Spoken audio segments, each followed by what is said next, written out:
A rich man decided to thank an orphan and hired her to take care of his daughter. Upon returning home, he was petrified when he saw what the orphan had done to his daughter. Orange flames licked the walls of the Garcia mansion, casting demonic shadows across what had moments ago been a peaceful home. Michelle Thompson stood at the top of the grand staircase, her heart pounding against her ribs as thick smoke burned her lungs. 7-year-old Melissa Garcia lay unconscious in her arms, the child's weight growing heavier with each passing second. "Please, not again," Michelle whispered, memories of another fire, another night of terror, threatening to paralyze her. 20 years ago, she had been the child watching helplessly as flames consumed her parents. Now, fate had cruelly placed her in the middle of another inferno. The crackling of burning wood snapped her back to reality. The main staircase was rapidly becoming engulfed in flames, cutting off their primary escape route. Michelle could feel the heat intensifying, the smoke thickening. She pulled Melissa closer to her chest, using her own body as a shield against the falling embers. "Hold on, sweetheart," she murmured to the unconscious child. "I won't let anything happen to you." The sudden crash behind them made Michelle spin around. Part of the ceiling had collapsed, blocking their retreat. The only way was down through the flames. Images flashed through her mind, her mother's screams, her father's desperate attempt to save them, the masked robber's laughter as he dropped the match that night 20 years ago.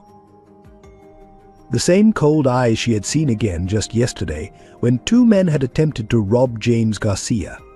The recognition had struck her like lightning. The same man who had destroyed her family was now threatening another. But this time she wasn't a helpless child. This time she could fight back. The heat was becoming unbearable. Michelle wrapped Melissa in her own jacket, covering the girl's face. With a deep breath that filled her lungs with smoke, she began her descent. Each step was agony, the flames reaching for them like hungry demons. Her feet found each step through memory alone, the same stairs she had climbed countless times over the past months, caring for Melissa. Halfway down, a burning beam crashed beside them. Michelle stumbled, nearly losing her grip on Melissa. Pain shot through her leg as embers burned through her jeans, but she kept moving. The front door seemed miles away, a rectangle of light barely visible through the smoke. "Michelle," a voice cut through the roar of the flames. Deborah Walker, the housekeeper, was attempting to enter through the front door, but the heat pushed her back. "Michelle. Melissa." The desperation in Deborah's voice carried a deeper pain, the echo of another fire, another child lost. Michelle knew about Deborah's daughter, about the fire that had claimed her life 5 years ago. She could see it in the way the housekeeper watched her every move with Melissa, protecting the child from any potential harm. Including, until now, Michelle herself. 3 more steps. 2. 1. Michelle burst through the smoky entrance, gasping for air.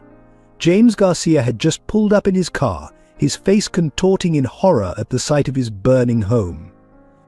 But when he saw Michelle emerging with Melissa, his expression transformed into something else entirely, recognition, perhaps, of something he had missed before. As neighbors rushed to help and sirens wailed in the distance, Michelle finally allowed her legs to give way. She sank to the grass, still cradling Melissa. The girl stirred, coughing but alive.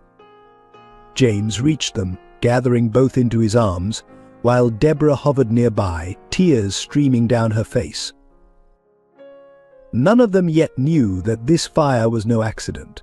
None of them realized that the same man who had orphaned Michelle 2 decades ago had orchestrated this blaze.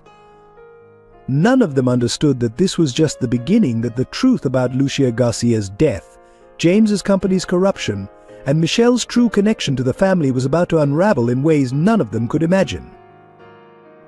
But for now, in this moment, as Michelle looked up at the burning mansion, she made a silent promise to both the scared child she had once been and the girl she had just saved. This time, evil would not win. This time she would fight back.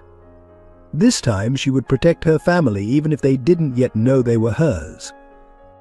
James Garcia stood at his office window on the 20th floor, his reflection ghosting against Austin's sprawling skyline. At 42, he cut an impressive figure tall, distinguished, with silver threading through his dark hair at the temples. His tailored suit couldn't hide the weight that had settled on his shoulders since Lucia's death 5 years ago. The morning sun caught his wedding ring still firmly in place. Some said it was time to move on, but how could he explain that taking off that ring felt like betraying not just Lucia's memory, but the very foundation of their shared dreams?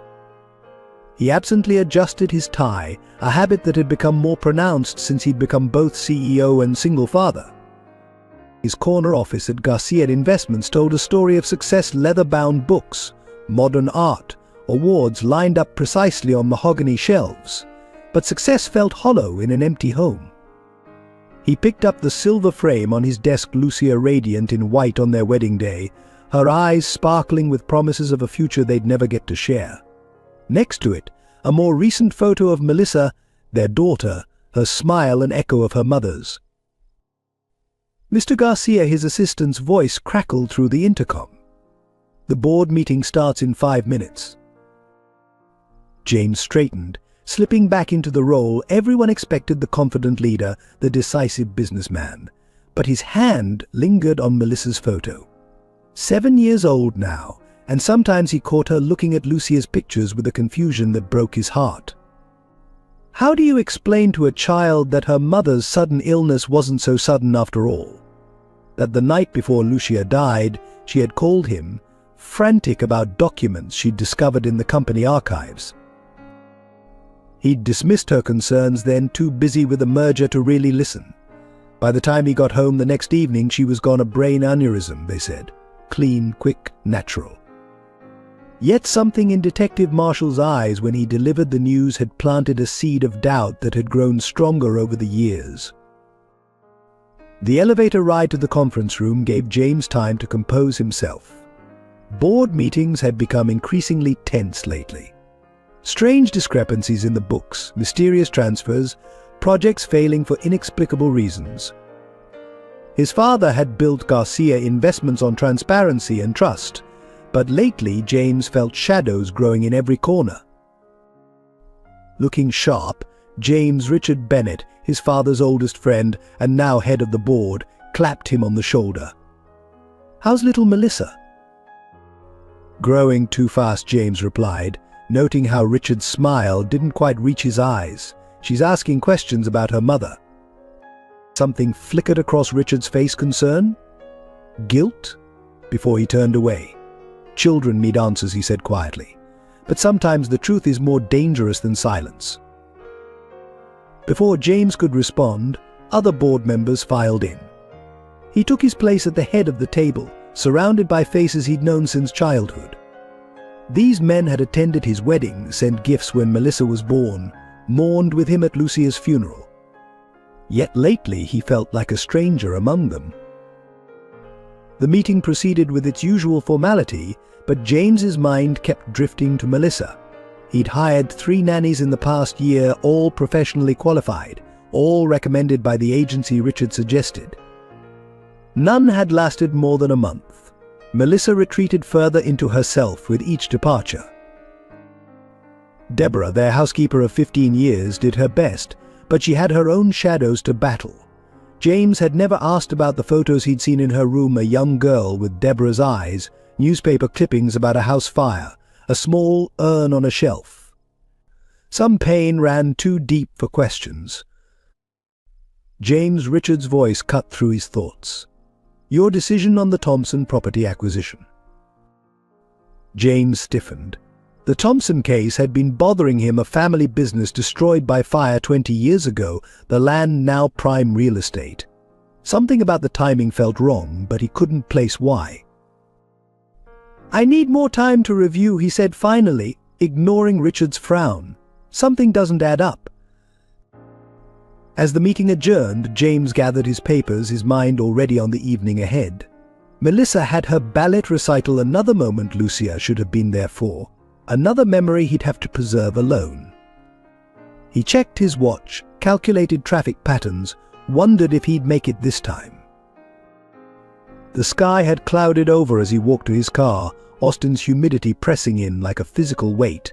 He loosened his tie, thinking of Melissa waiting in her tutu, scanning the audience for his face. He wouldn't let her down. Not again. He didn't notice the two men watching from a black sedan across the street. Didn't see one of them speak into a phone. He's leaving now. Alone. Do we proceed? A single word came back: wait. In the fading afternoon light, 7-year-old Melissa Garcia sat cross-legged on her bedroom floor, surrounded by a carefully arranged circle of dolls. Her long dark hair, so like her mother's, fell forward as she leaned to adjust a doll's dress. The room itself was a testament to her father's attempts to fill an unfillable void: designer furniture, expensive toys, walls hand-painted with enchanted forests that seemed to mock the loneliness within. "You sit here, Lucy," she whispered, placing her favorite doll, named after fragments of memories of her mother, Lucia, in the place of honor. "It's time for our daily tea party." Her voice carried the peculiar formality of a child who spent too much time with adults, who had learned too early to be self-sufficient. Through her open window came the sounds of other children playing in the wealthy Austin neighborhood: laughter, shouts, the normal chaos of childhood. But Melissa remained in her self-imposed isolation, perfecting her miniature world where she could control everything, where no one disappeared without saying goodbye. The shelf above her bed held photographs she studied every night, her mother holding her as a baby, both of them smiling at the camera, her father looking younger, less burdened, a family portrait taken just weeks before everything changed. At 7, Melissa was already an expert at reading the sadness adults tried to hide. She saw it in her father's eyes when he looked at her, in Deborah's careful attention, in the way teachers spoke softly around her, as if she might break. "Miss Melissa," Deborah's voice came from the doorway. "Your dinner's getting cold." Melissa looked up, caught the familiar worry in the housekeeper's eyes. "Is Daddy coming home for dinner tonight?" "He's trying his best to make it to your recital, sweetheart." Deborah's voice held that special gentleness adults used when they weren't quite telling the truth. The ballet shoes in the corner seemed to mock her. Brand new pink satin, perfect like everything in her life, except the things that really mattered. 3 recitals this year, 3 empty seats where parents should be. Her father always promised, always had emergencies, always sent Deborah with flowers and apologies. At school, Melissa was known as the quiet one. Teachers praised her perfect grades, her immaculate appearance, her unfailing politeness. None of them saw her in moments like this, when she lined up her dolls and taught them about loss. "Sometimes mummies go away," she would explain to their plastic faces. "Sometimes daddies are there but not really there. Sometimes you have to be very, very good so no one else leaves." The nannies came and went like seasons.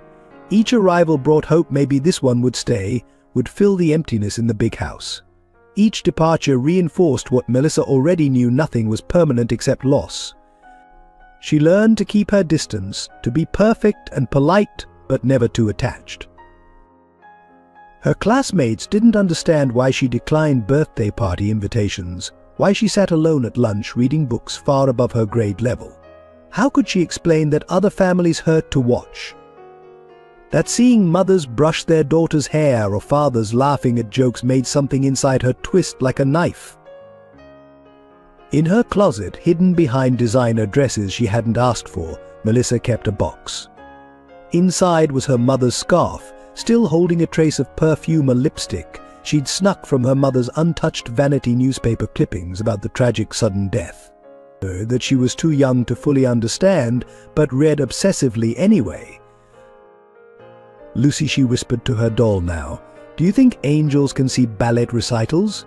Do you think Mummy watches me dance?" The doll stared back with painted eyes, offering no answers. Outside, the other children's voices had faded. The enchanted forest on her walls cast lengthening shadows, the painted trees seeming to reach for her with dark branches. Melissa stood, smoothing her dress with habitual precision. She walked to her mirror, practiced her smile until it looked real enough to fool teachers, to reassure her father, to keep Deborah from worrying quite so much. 7 years old, and already a master of masks. "Coming, Deborah," she called, her voice clear and controlled. She gave her dolls one last look, these silent witnesses to her solitude. "We'll finish our tea party later." She promised, though she was starting to understand that some things like perfect tea parties, like complete families, existed only in stories. In the hallway, she paused at her mother's portrait. "Watch me dance tonight, Mummy," she whispered. "I'll be perfect, I promise." She descended the stairs to another quiet dinner, another evening of practiced smiles and careful conversation, another night of waiting for footsteps that might not come. In her pink tutu later, she would spin and spin, as if somehow if she moved fast enough, she could turn back time to when her world was whole. Michelle Thompson's reflection stared back at her from the cracked mirror of her small apartment bathroom, the scar along her left temple a permanent reminder of the night that defined her life. At 25, she carried herself with a watchful grace, her movements deliberate, her green eyes always alert for danger others couldn't see. The small studio apartment she called home was Spartan, but meticulously organized, a habit formed in the orphanage where chaos meant vulnerability. 20 years had passed since that night, but the memories remained razor-sharp. The Thompson family home had been modest but happy, filled with her father's laughter and her mother's singing. David Thompson ran a small but successful electronics store. Her mother Sarah taught piano. They weren't wealthy, but they were rich in love until the night the men in black masks came. She could still hear her father's voice, "Take whatever you want. Just don't hurt my family." Could still see her mother trying to shield her, smell the gasoline being splashed around their home, feel the heat of the flames. The leader's cold eyes through his mask haunted her dreams, eyes she would never forget, eyes she had seen again yesterday watching James Garcia's car. The orphanage that took her in was well-meaning but overcrowded.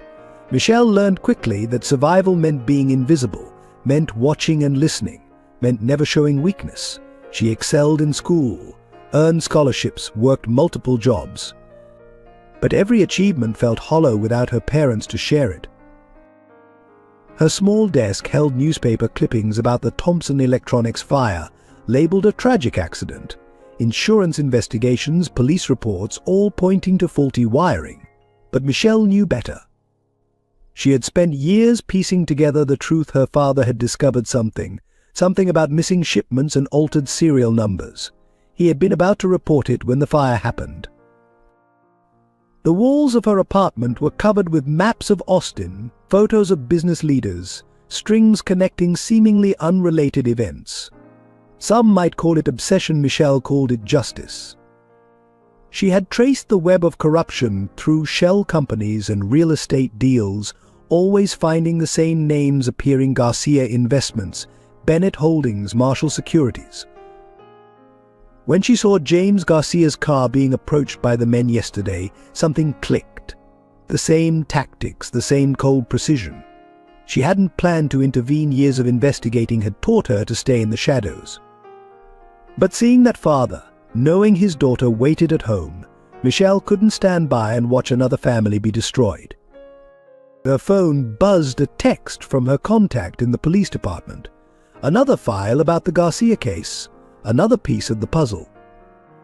Michelle's fingers traced the scar on her temple, remembering the falling beam that had nearly killed her, remembering the officer who had pulled her from the flames. Detective Marshall had been kind, had visited her in the hospital, had even helped her find placement in the orphanage.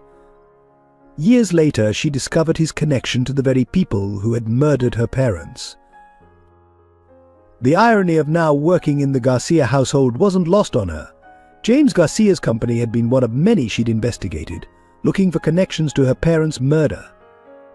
But watching him with Melissa, seeing his genuine love for his daughter, Michelle began to suspect he was as much a victim as she had been. The corruption ran deeper, reached higher.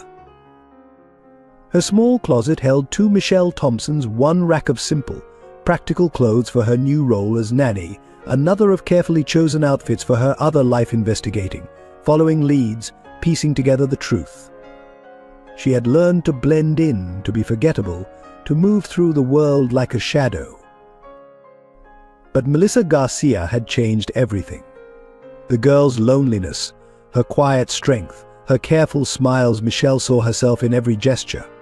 Each day spent with Melissa made it harder to maintain emotional distance, harder to remember this was just part of her investigation.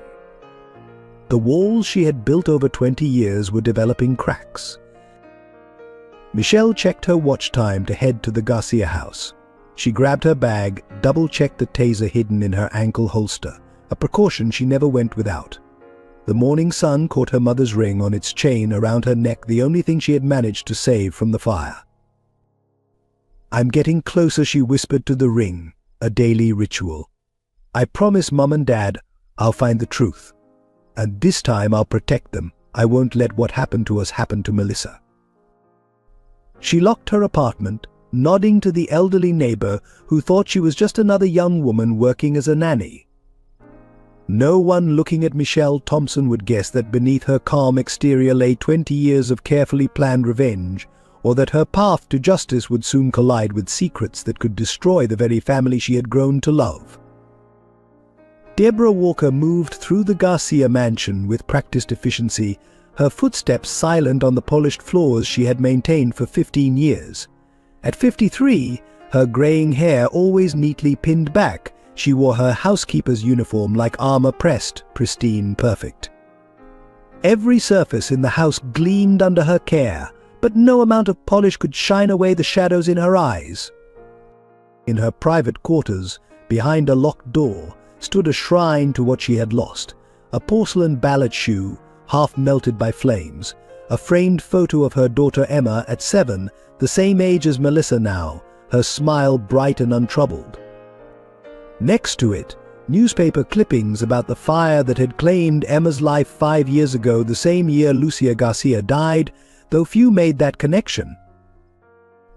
The official report called it an electrical fault. Faulty wiring in an old apartment building, they said. But Deborah remembered Emma's last phone call. "Mummy, someone's trying to get in." She had rushed home from her evening shift at the hospital, but by then the building was an inferno. She could still hear the firefighters holding her back as she screamed her daughter's name. Her hands moved automatically through their daily routine, dusting photos, straightening pillows, keeping order in a world that had proven itself fundamentally disordered. Each task was a prayer, a desperate attempt to protect Melissa from the chaos that had claimed Emma. Perhaps if everything was perfect enough, controlled enough, tragedy couldn't strike twice. Mrs. Walker, the new nanny's voice, made her stiffen. Michelle Thompson stood in the doorway, young and earnest and somehow too observant. "Would you like help with those linens?" Deborah's "no, thank you" was polite but firm. She watched Michelle walk away, noting the girl's careful movements, the way her eyes scanned each room she entered. There was something about Michelle that set off warning bells, not threat exactly, but awareness. The girl noticed too much, asked too many careful questions about the house's routines, about the family's history. In her room each night, Deborah added to her own careful notes. Michelle Thompson's references checked out perfectly, too perfectly, too perfectly. Her background story was consistent, but felt rehearsed. She moved like someone who had learned to watch her back, not like the other young nannies who had passed through the Garcia house. The small urn on Deborah's shelf contained Emma's ashes. She touched it each morning and night, a ritual of remembrance. "I'm watching over another little girl now," she would whisper. "I won't fail this time." But Michelle's arrival had disrupted her careful vigil, introduced variables she couldn't control. James didn't see it, too grateful for Melissa's sudden happiness. The girl had bloomed under Michelle's care, showing sparks of the joyful child she had been before her mother's death. But Deborah saw how Michelle's questions often circled back to Lucia's passing, to the company's history, to the mysterious changes in security protocols that had preceded both deaths. 5 years ago, the night before Lucia died, Deborah had seen her in the home office, frantically copying files. When she'd offered help, Lucia had jumped, quickly hiding the papers. "Some things are better not known," Lucia had said, her face pale. "Watch over Melissa, Deborah." Promise me the next day she was gone. Now, watching Michelle with Melissa, Deborah felt the same creeping unease. The girl was too perfect, too careful, too interested in the family's past. But confronting James would mean explaining her suspicions, which meant revealing her own secrets, the private investigation she'd conducted after Emma's death, the connection she'd discovered between the two fires, the questions that still haunted her. Her fingers traced the familiar pattern of her daughter's name on the urn. Emma would have been 20 now, perhaps working as a teacher like she'd dreamed. Instead, she was ashen memory, and Deborah was left guarding another child against shadows she couldn't quite identify. The sound of Melissa's laughter drifted up from the garden where Michelle was teaching her cartwheels. 5 years of silence in this house, and now laughter. It should have been comforting. Instead, it made Deborah's hands shake as she gripped her feather duster tighter. "I'm watching," she whispered to Emma's photo. "I won't let history repeat itself. I promise." But promises, she had learned, were as fragile as the lives they were meant to protect. And somewhere in this house of secrets and half-truths, a clock was ticking toward revelations that would shatter the careful walls they had all built around their grief. The late afternoon sun cast long shadows across downtown Austin as James Garcia left his office building, briefcase heavy with documents he hadn't found time to review. His mind was already at the ballet studio where Melissa waited, another recital he would likely miss. The parking garage was eerily quiet, his footsteps echoing off concrete walls. He didn't notice the two men until they were beside his car. The first one, tall and broad-shouldered, tapped on the passenger window with something metallic. The second, leaner but with cold, familiar eyes, stepped closer to James. Inside the car, Mr. Garcia, the lean man, commanded, his voice carrying an edge that suggested compliance wasn't optional. "Let's make this simple." James's hand tightened on his briefcase, years of business negotiations keeping his voice steady. "Take the car. Take my wallet. There's no need for violence." A harsh laugh. "Oh, we want more than your wallet. Those files you've been reviewing about the Thompson case? Hand them over." The mention of Thompson made James's blood run cold. He had spent weeks investigating discrepancies in that 20-year-old acquisition, finding threads that led to uncomfortable questions about his own company. The first man moved closer, metal glinting in his hand. "Don't make this difficult." "Hey," a woman's voice rang out across the garage. "Leave him alone." All three men turned.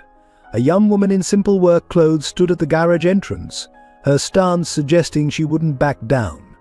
James recognized her from the neighborhood. She washed cars for a living, often worked near his office. "Walk away, girl," the lean man warned. "This isn't your business." Instead, she moved closer, her green eyes locked on the man's face with an intensity that seemed personal. "I know who you are," she said quietly. "I remember those eyes. The Thompson fire. You haven't changed." The man's face changed, recognition flickering. The brat survived. Everything happened at once. The first man lunged toward James. The woman, Michelle Thompson, though James didn't know her name yet, grabbed a loose piece of concrete and threw it with surprising accuracy, striking the man's arm. The metallic object clattered to the ground. "Run," Michelle shouted to James, but she was already moving, her body colliding with the lean man as he reached for what was clearly a weapon. They went down hard on the concrete. James didn't run. Instead, he swung his briefcase, catching the first attacker in the head. The man stumbled, cursing. Michelle had somehow gained the upper hand on her opponent, her movements suggesting years of self-defense training. Police, a security guard's voice echoed through the garage. The attackers scrambled up, the lean man giving Michelle one last look of pure hatred before they disappeared into the shadows. James helped Michelle to her feet, noticing the tremor in her hands despite her composed face. "That was incredibly brave," he said, "and incredibly foolish. They could have killed you." "They already tried once," she replied quietly, touching a scar near her temple. 20 years ago. Understanding dawned. "Thompson. You're David Thompson's daughter." She nodded, then swayed slightly. James caught her arm, feeling the adrenaline crash hit her. "Let me buy you a coffee," he said. "I think we have a lot to discuss." As they walked to his regular cafe, James studied the young woman who had just saved his life. She carried herself with a dignity that belied her worn clothes and difficult circumstances.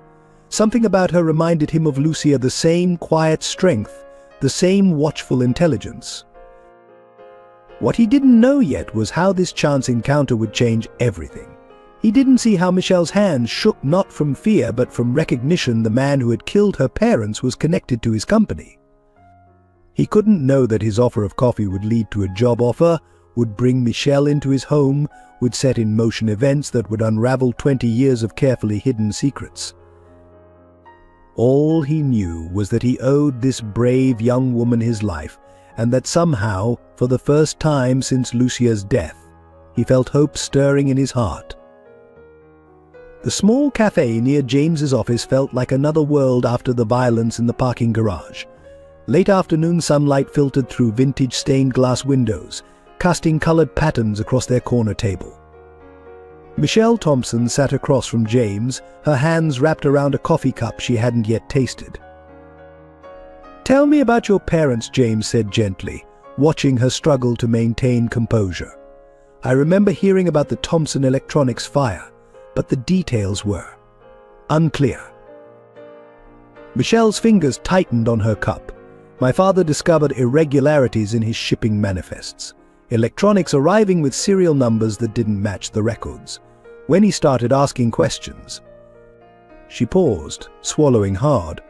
"That man in the garage, the one with the cold eyes, he was there the night of the fire." James leaned forward, his own coffee forgotten. "And you're certain it was him?" "Those eyes haunt my dreams. He watched our house burn with my parents inside." Her voice was steady, but her knuckles were white against the porcelain cup. "I survived because my mother pushed me through a bathroom window." The scar. She touched her temple. "A falling beam caught me as I escaped." Something clicked in James's mind. The Thompson property acquisition, that was your family store. Michelle nodded. "Bought for pennies after the fire by a shell company. I've tracked the ownership through dozens of transfers, but it always leads back to but Garcia Investments." James finished, his face darkening. "My father's company. My company." "I don't think you know what's really happening in your company, Mr. Garcia. Just like my father didn't know what was really moving through his store." James studied her face, seeing beyond the worn clothes to the intelligence and determination in her eyes. "How have you survived all these years?" "The orphanage until I was 18. Then odd jobs, mostly. Car washing pays the bills while she hesitated." "Why you investigate what happened to your parents?" James finished. He was quiet for a moment, thinking of Melissa at home, of Lucia's strange behavior before her death, of the growing sense that something was very wrong at Garcia Investments.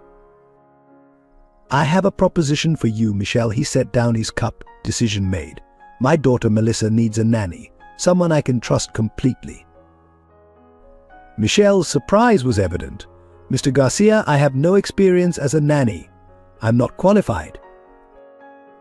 "You risked your life to save a stranger today. That tells me more about your character than any qualification." He leaned forward. "Melissa is 7. She lost her mother 5 years ago, under circumstances I'm beginning to question. She needs someone strong, someone who understands loss. And I." He paused. "I need someone who can help me understand what's happening in my company." "You're offering me a job to investigate your own company?" I'm offering you a chance to find the truth while protecting my daughter. The salary would allow you to stop washing cars. You'd have a room in our home, access to resources you need. He met her gaze directly. And my protection while you investigate. Michelle was silent for a long moment. Your housekeeper won't like it. A stranger suddenly living in the house. Deborah is protective of Melissa, yes, but she's loyal to our family. James smiled slightly. She may be suspicious at first, but she'll accept my decision. The sun had shifted, the colored light now falling across Michelle's face, highlighting both her youth and the weight of experience in her eyes. Why are you really offering me this, Mr. Garcia? Because my wife was trying to tell me something the night before she died. Because those men today wanted specific files. Because I'm starting to see connections I've been blind to for years. He reached into his briefcase, pulled out a photo of Melissa. And because my daughter needs someone who will fight for her as fiercely as your mother fought for you. Michelle touched the photo gently, seeing in Melissa's eyes the same loneliness she had known. When do I start? Tonight, James said, standing. Melissa has a ballet recital. I think it's time she had someone in the audience who won't let her down. Neither of them could know how this decision would change their lives forever, setting in motion events that would expose decades of secrets and lies. But in that moment, as they left the cafe together, both felt the weight of destiny settling on their shoulders. Deborah Walker stood in the Garcia mansion's kitchen, her hands gripping the counter until her knuckles turned white. Through the window, she could see James's car pulling into the driveway with not one, but 2 passengers. The strange young woman from this morning, the one who had arrived with James to collect Melissa from her ballet recital, was back. A new nanny James had announced at dinner, as if bringing a complete stranger into their home was the most natural thing in the world. Michelle Thompson will be living with us. The name Thompson had made Deborah's teacup rattle against its saucer.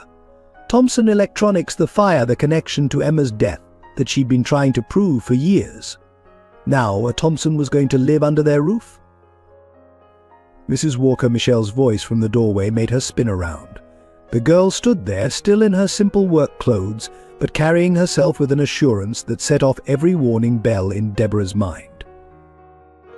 Miss Thompson, Deborah's voice was frost. I assume Mr. Garcia showed you to your room. Yes, thank you. Michelle stepped into the kitchen, her movements too careful, too measured. I wanted to ask about Melissa's routine, her preferences. I've managed Melissa's care for 5 years, Deborah cut in. Since her mother died, I know her routines, her needs, her fears. What I don't know is why Mr. Garcia would hire someone with no childcare experience, no references, no pedigree. Michelle's voice was quiet but firm. No fancy credentials. No explanation for why you're really here. Deborah moved closer, lowering her voice. I saw how you watched the security system when James gave you the tour. How you noted every entrance and exit. Those aren't the observations of a nanny. Something flickered in Michelle's eyes. Respect, perhaps. You're very observant, Mrs. Walker. I protect this family. It's what I promised Lucia before she died. Deborah's hand went unconsciously to the locket she wore, the one containing a photo of Emma. I won't let anyone harm them. Even if trying to protect them means missing the real threat, Michelle asked softly. Deborah stiffened. What do you know about threats? I know about fires that aren't accidents, about little girls who lose their mothers too soon, about questions that no one wants to answer. Michelle's gaze fell on the locket. And I suspect you do too. The kitchen felt suddenly airless. Deborah's hand trembled as she touched her locket. Who are you really? Someone who wants the truth. Just like you. Michelle stepped closer. Mrs. Walker, I know about your daughter. About the fire that killed her. Have you ever wondered why it happened the same year as Lucia's death? The world tilted on its axis. Deborah grabbed the counter for support. How do you? Because I've been investigating these connections for 20 years. Since another fire killed my parents. Michelle's voice was gentle now. We're on the same side, Mrs. Walker. Even if you don't trust me yet. Heavy footsteps in the hallway made them both step back. James appeared in the doorway, Melissa half asleep in his arms. Everything all right in here? Just discussing household routines, Deborah said smoothly, years of practice keeping her voice steady. Shall I take Melissa to bed? I can do it, Michelle offered, and before Deborah could protest, James was transferring his sleeping daughter to the new nanny's arms. Deborah watched Michelle carry Melissa upstairs, her touch gentle but secure. James followed, leaving Deborah alone in the kitchen with her churning thoughts. She moved to her room, pulled out her private notebook, years of careful observations, connections, questions about Lucia's death, and Emma's fire. Michelle Thompson's appearance couldn't be coincidence. But was she an ally in uncovering the truth, or part of whatever conspiracy had killed Lucia and Emma? One thing was certain: Deborah would be watching every move the new nanny made. She had failed to protect Emma. She had failed to save Lucia. She would not fail Melissa. In her room upstairs, Michelle was thinking similar thoughts, knowing she had found both an ally and an obstacle in the watchful housekeeper. The game had begun, and the stakes were higher than ever. Melissa Garcia stood in her ballet shoes before her bedroom mirror, still wearing her recital costume. It was past her bedtime, but something about this night felt different. For the first time in years, someone had watched her entire performance, their eyes never leaving the stage. Michelle Thompson hadn't just attended, she had understood. Your arms tell stories, Michelle had said afterward, as they drove home. When you dance, it's like you're speaking without words. Now, as Michelle helped her out of her tutu, Melissa studied the new nanny's reflection in the mirror. You saw it, didn't you? The sad part in the middle of the dance. Michelle's hands stilled on the costume's ribbons. Yes, I did. It reminded me of how I felt when I lost my parents. Melissa turned, her eyes wide. You lost your parents too. I was about your age. Michelle sat on the bed, patting the space beside her. Melissa climbed up, her small face serious. There was a fire. My mother saved my life, just like my dad tried to save hers. My mum died too, Melissa whispered. But nobody tells me how. They just say she got sick really fast. She twisted her hands in her lap. Sometimes I hear Daddy crying in his office when he thinks I'm asleep. Michelle gently smoothed Melissa's dark hair, so like her own. It's hard when grown-ups try to protect us by keeping secrets, isn't it? Melissa nodded vigorously. Deborah does that too. She watches me all the time like she's scared something bad will happen. And when I ask about Mom, everyone gets quiet. What do you remember about your mom? She used to sing while she worked in the home office. And she smelled like jasmine. Melissa reached under her pillow, pulled out a worn photograph. This is the last picture we took together. See how she's holding papers? She looked worried that day. Michelle studied the photo, noting the documents in Lucia Garcia's hands, the tension in her face. Do you remember anything else about that day? She was crying when she kissed me goodnight. She said sometimes being brave means telling the truth. Even when it's scary. I didn't understand then. Melissa's voice dropped to a whisper. She died the next day.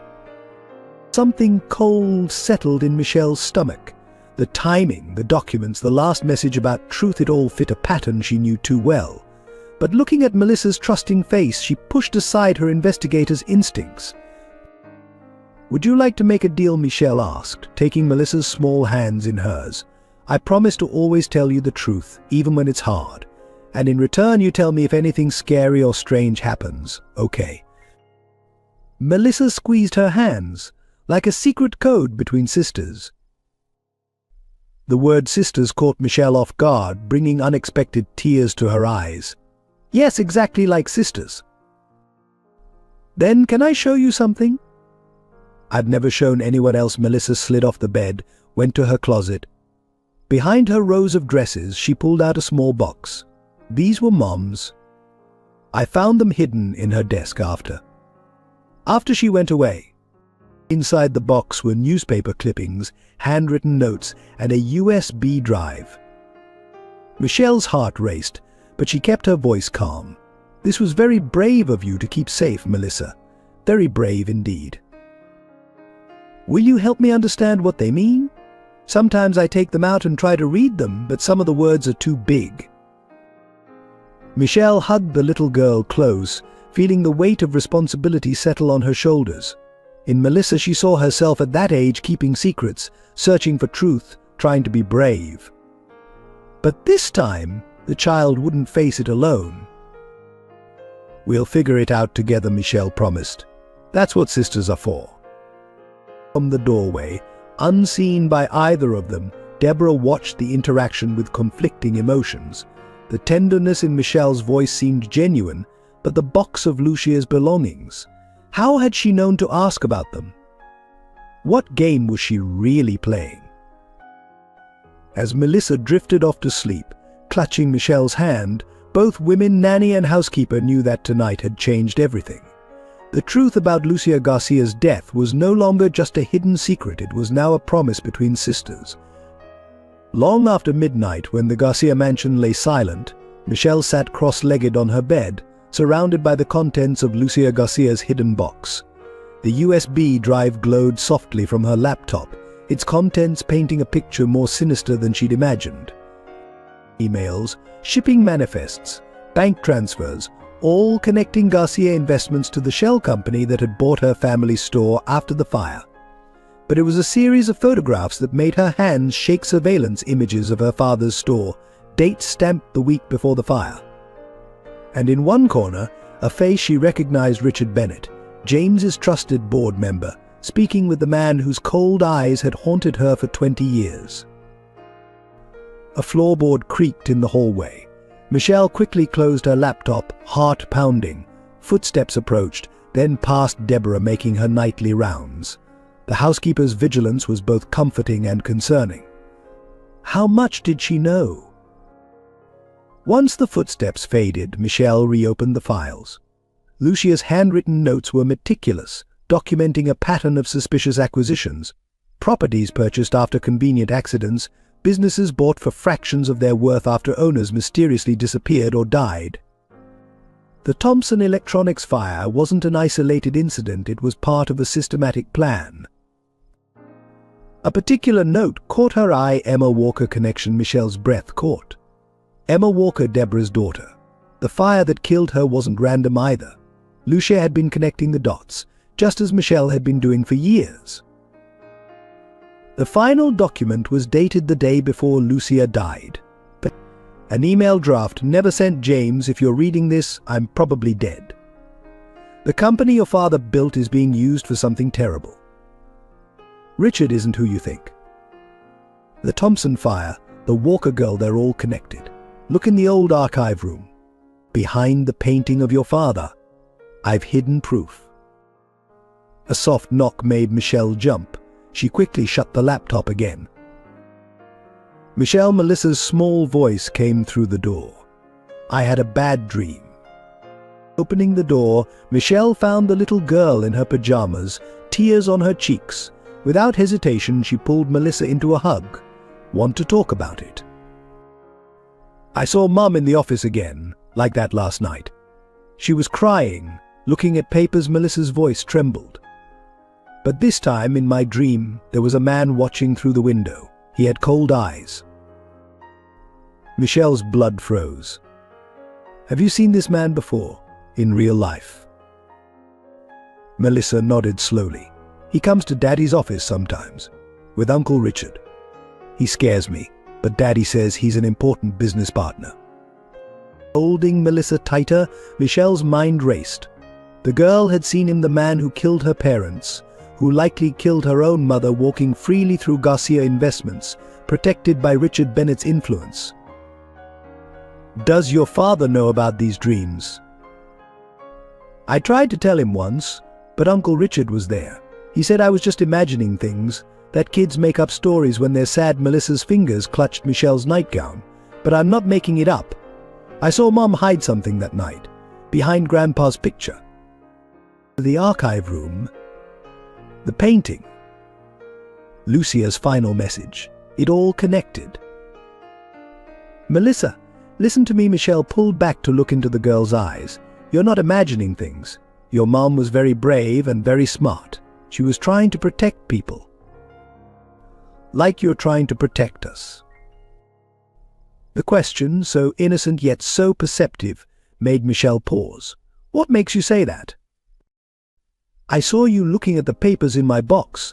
They're the same ones Mom was holding that night, and you watch everything, like Deborah does. Like you're guarding us." From the mouth of a child, the truth laid bare.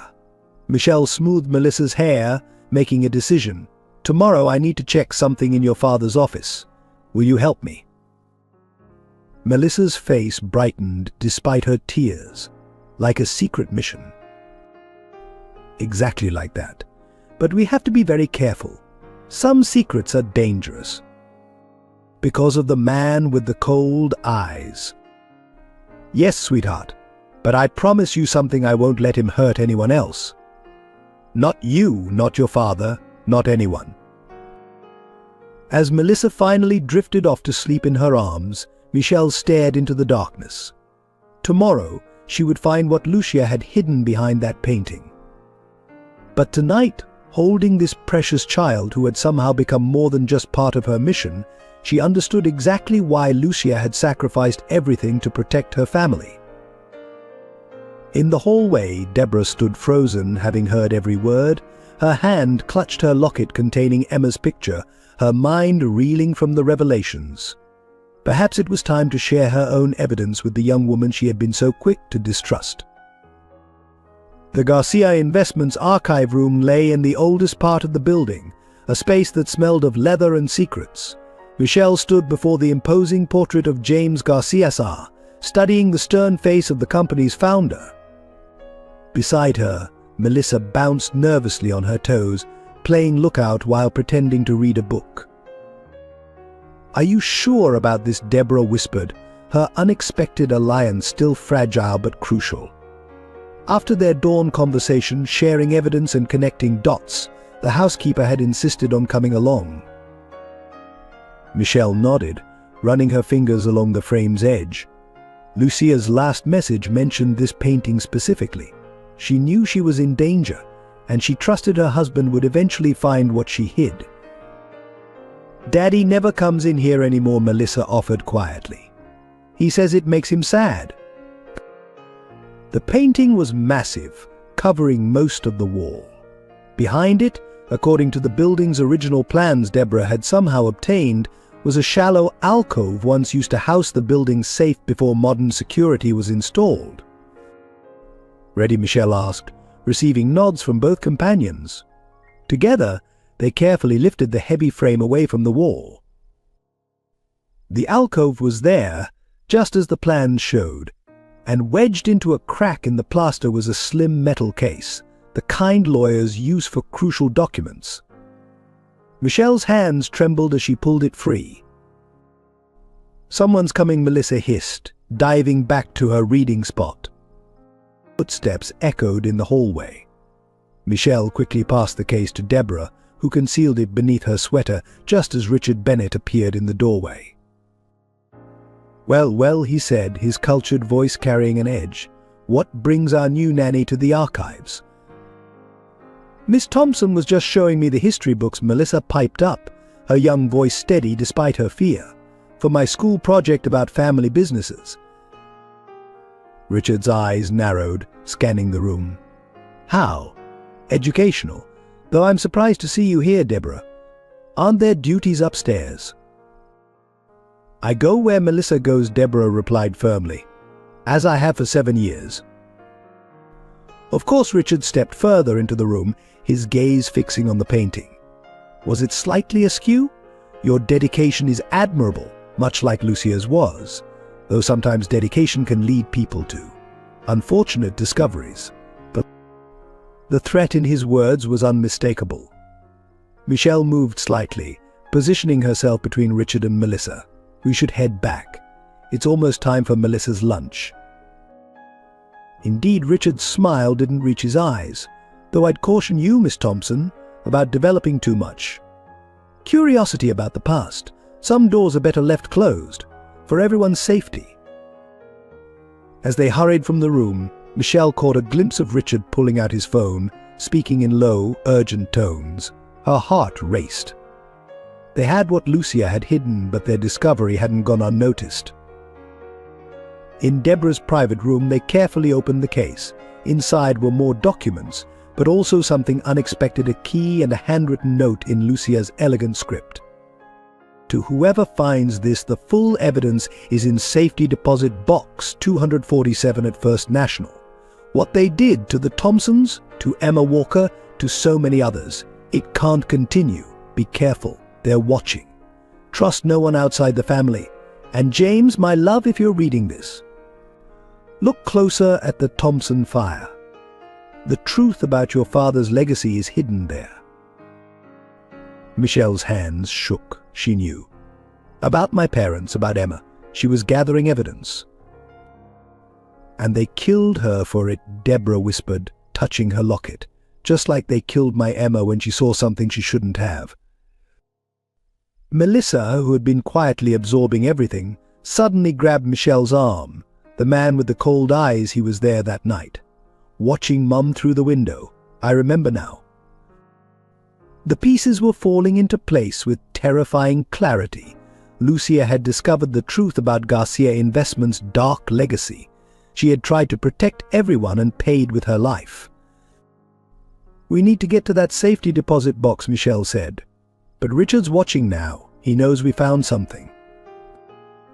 We need help, Deborah decided. It's time to tell James everything. But as they looked out the window, they saw Richard's car pulling away from the mansion, heading in the direction of First National Bank. It was a race now. A race against time, against killers who had operated in shadows for decades, against men who wouldn't hesitate to silence anyone who threatened their secrets. And somewhere in the city, a man with cold eyes was already receiving his orders. James Garcia sat in his office, staring at the documents spread across his desk, his world crumbling around him. Michelle, Deborah, and Melissa stood before him, having just shared their discoveries and revelations. The metal case from behind his father's portrait lay open, its damning contents exposed. My father, his voice cracked. He built this company on blood money? On orchestrated accidents and fires?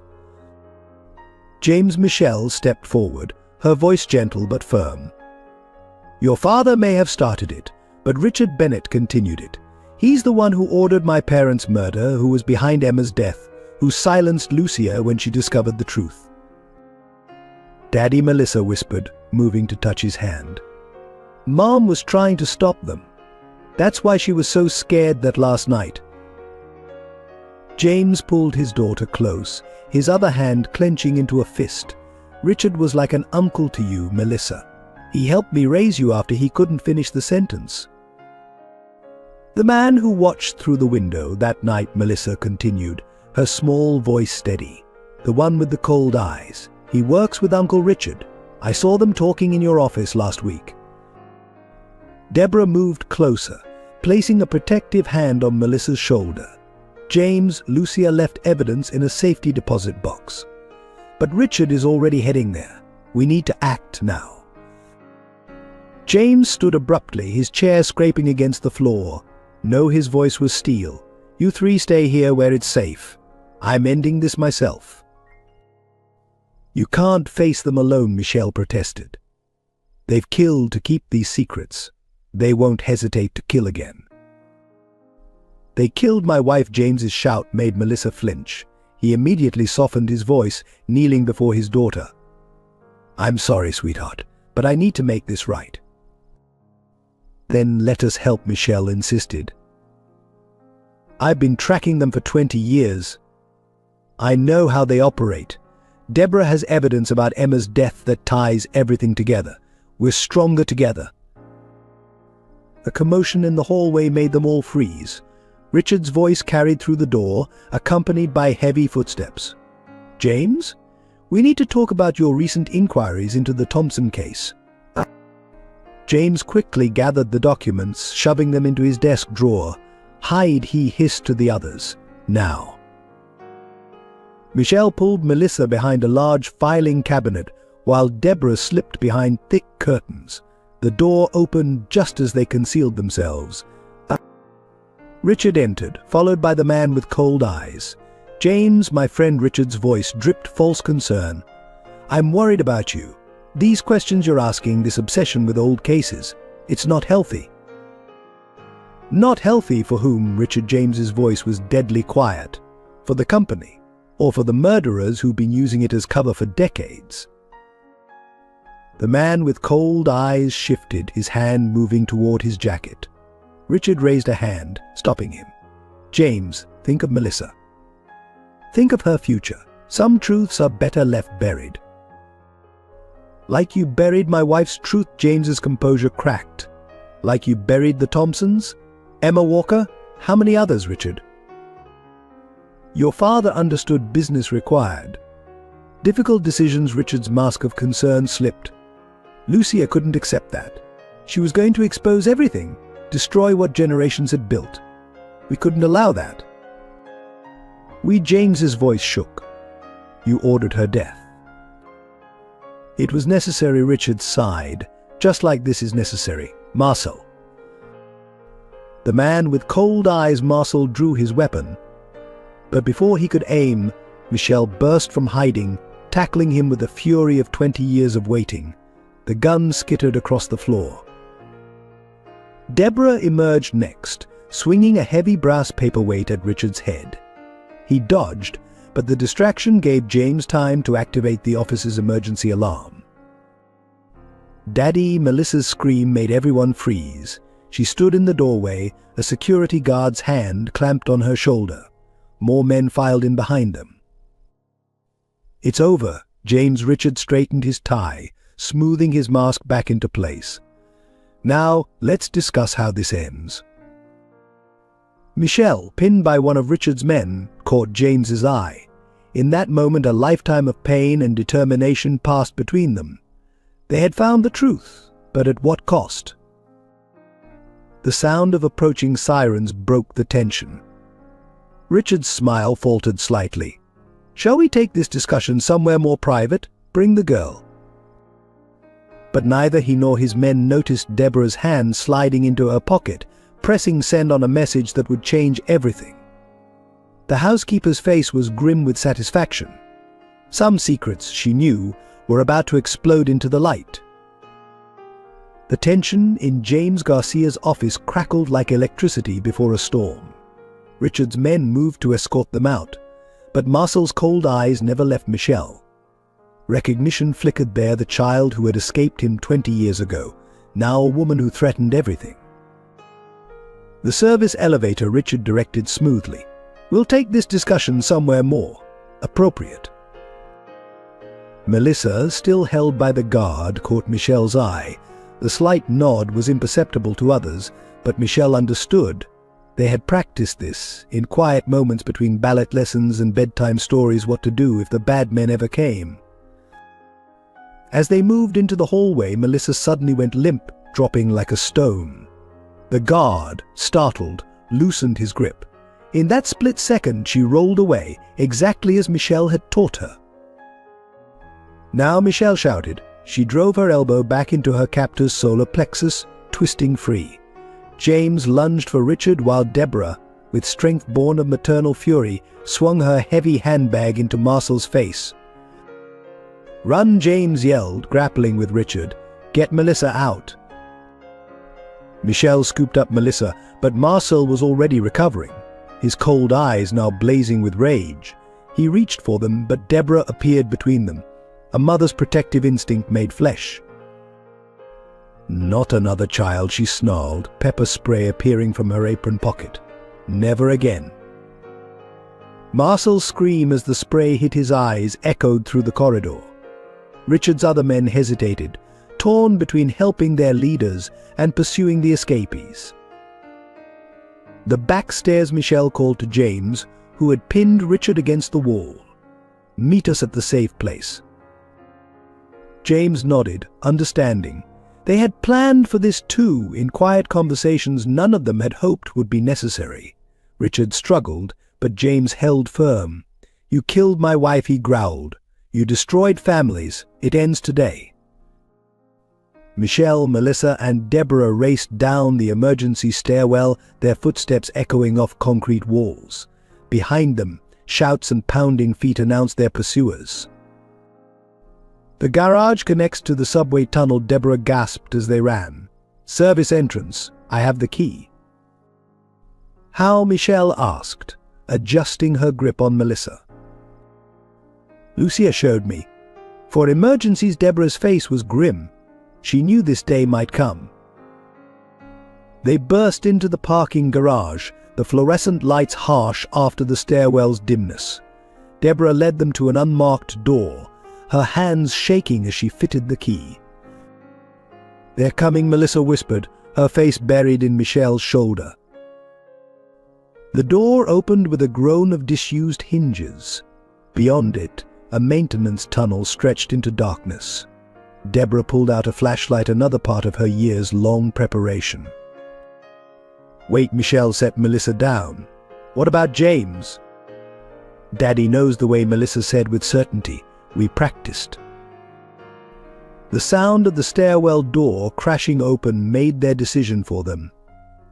They plunged into the tunnel, Deborah leading with the flashlight, Michelle bringing up the rear, Melissa protected between them. Behind them, Marcel's voice echoed with murderous fury. "Find them. They don't leave this building alive." They ran through the darkness, the beam of Deborah's flashlight bouncing off damp walls. The tunnel seemed endless, each intersection a potentially fatal choice. "Left here," Melissa whispered. "Then 2 rights." Mummy's map showed the way. Michelle's heart clenched. Even in death, Lucia was protecting her daughter, guiding them to safety through her careful preparations. They emerged into a maintenance room of the subway station, the rumble of trains above them masking their gasping breaths. Deborah led them to a service elevator. Up to the platform she directed, then separate exits. "They can't follow all of us." No, Michelle and Melissa spoke together. Melissa continued, "We stay together. Like sisters." Deborah's face softened. "Like family." The elevator doors opened onto a crowded platform. They merged with the mass of commuters, just 3 more faces in the crowd. Through the sea of people, Michelle caught a glimpse of Marcel's cold eyes scanning the station. But he was looking for running figures, not for a calm woman holding a child's hand, accompanied by what appeared to be her mother. As a train pulled in, Michelle's phone vibrated a text from James' safe. "Evidence secure. Police on way. Get to the house." They boarded the train, hearts pounding but faces composed. As the doors closed, Marcel's frustrated roar was lost in the screech of wheels on rails. Melissa, sandwiched between Michelle and Deborah, finally allowed herself to smile. "We did it, just like Mom planned." Michelle hugged her close, meeting Deborah's eyes over the girl's head. They had escaped, yes, but this was just the beginning. The real battle for justice, for truth, for redemption still lay ahead. The safe house nestled in the outskirts of Austin was modest compared to the Garcia mansion, but as the sun set on their first evening there, it felt more like home than any place Michelle had known in 20 years. She sat on the back porch, watching Melissa practice her ballet moves on the small lawn while Deborah prepared dinner inside. "Your arabesque is getting stronger," Michelle called out, smiling as Melissa beamed with pride. In the week since their escape from Garcia Investments, the girl had thrown herself into dance with renewed passion. It was her way of processing everything that had happened, turning fear and confusion into graceful movement. "Mum used to dance too," Melissa said, twirling to face Michelle. "Did you know that?" Deborah found some old videos yesterday. Michelle patted the porch step beside her, and Melissa came to sit, their shoulders touching. "Tell me about the videos." She was beautiful. Like a bird flying across the stage, Melissa leaned into Michelle's side. "In one video, she's dancing while pregnant with me. Daddy's filming, and you can hear him laughing when she makes silly faces at the camera." Inside, they could hear James's voice mixing with Deborah's as they discussed security measures. He split his time between the safe house and maintaining appearances at the company, gathering evidence while pretending nothing was wrong. Each return brought new tension to his face, but also new determination. Melissa's voice had turned serious. "Are we really sisters?" The question caught Michelle off guard. "What makes you ask that?" "I found a picture in Mom's old dance album. She's standing with another dancer who looks just like you. And on the back, it says Lucia and Sarah Thompson sisters in dance, 1992. Michelle's heart stopped. "Sarah Thompson? You're sure that's what it said?" "Aha. Was that your mum?" Before Michelle could answer, Deborah appeared in the doorway, her face pale. "Michelle, James, you need to see this." In the small living room, James stood before the television, remote clutched in his hand. A news report showed the First National Bank engulfed in flames. Still investigating the cause of the fire that destroyed the bank's safety deposit vault, the reporter was saying. While most contents were secured in the main vault, several boxes in the older section were completely destroyed, including box 247. "Lucia's evidence," James whispered, sinking into a chair. "They got to it first." But Michelle barely heard him. Her mind was spinning with Melissa's revelation. Her mother, Sarah Thompson, had danced with Lucia Garcia, had been friends with her. Was that why her father's store had been targeted? Why Lucia had investigated the fire years later? "James," she said slowly, "we need to see those dance videos." Hours later, after Melissa had been tucked into bed, the three adults sat surrounded by old photographs and VHS tapes converted to digital files. The image on the laptop screen was frozen on two young women in dance costumes, arms around each other, faces alight with joy. "They weren't just dance partners," James said, his voice thick with emotion. "Lucia talked about Sarah all the time when we first met. They grew up together in the dance academy. Sarah was the one who introduced us." "Then you knew my parents," Michelle's voice cracked. "I knew Sarah. David Thompson, your father, I only met a few times." James ran a hand through his hair. "When they died, Lucia was devastated. She started looking into the fire years later, after she found discrepancies in the company records. And that investigation led her to Emma's death," Deborah added quietly. "Everything's connected." Michelle stared at the frozen image of her mother and Lucia, so young, so unaware of the tragedy awaiting them. "We're not just fighting for justice anymore," she realized. "We're finishing what they started. Both of them." A small sound made them all turn. Melissa stood in the doorway in her pajamas, tears streaming down her face. "I knew it," she whispered. "I knew you felt like family." Michelle opened her arms and Melissa ran into them. James moved to embrace them both, while Deborah watched with glistening eyes. "Your mom and my mom were like sisters," Melissa said into Michelle's shoulder. "That's why you understand me so well. That's why you came to protect us." "I didn't know," Michelle admitted, stroking Melissa's hair. "I was searching for justice, for answers about my parents' death. But finding you, finding this connection. Maybe this is what both our mothers wanted." "They're watching over us," Melissa said with certainty. "Mom and Aunt Sarah. They brought us together." James cleared his throat, emotion making his voice rough. "Michelle, I should have seen it sooner. You have Sarah's eyes, her determination.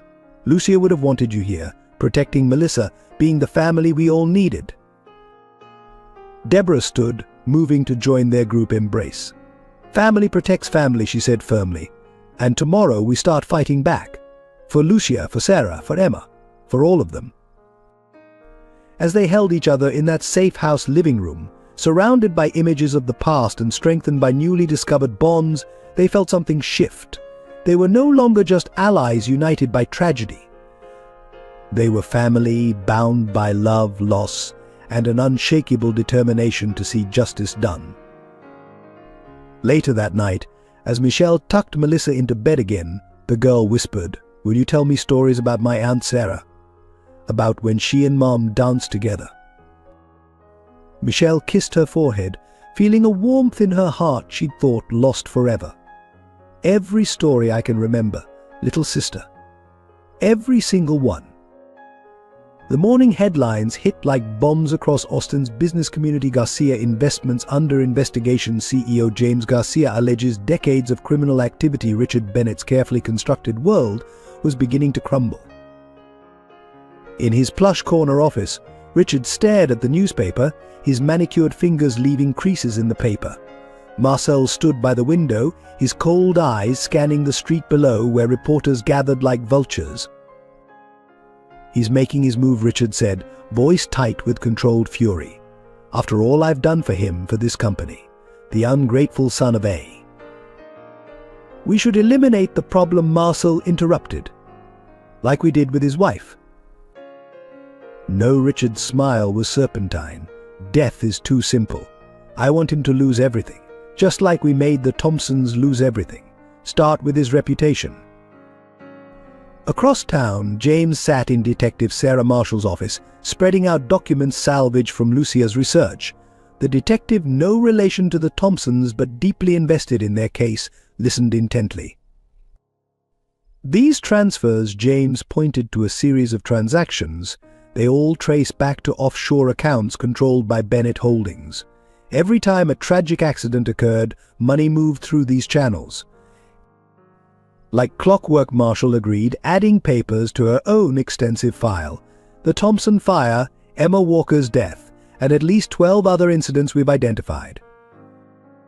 James's phone buzzed. Another emergency board meeting called by Richard. "They're moving against me," he said, standing. "Watch the news." The Garcia Investments boardroom crackled with tension as James took his seat. Richard stood at the head of the table, his usual polished charm replaced by cold determination. "Ladies and gentlemen of the board," Richard began, "it pains me to bring this to your attention, but we've uncovered disturbing evidence of embezzlement and fraud. James Garcia has been systematically looting this company, using offshore accounts to hide his activities." Shoulders slid across the table, doctored documents showing James's signature on fraudulent transactions.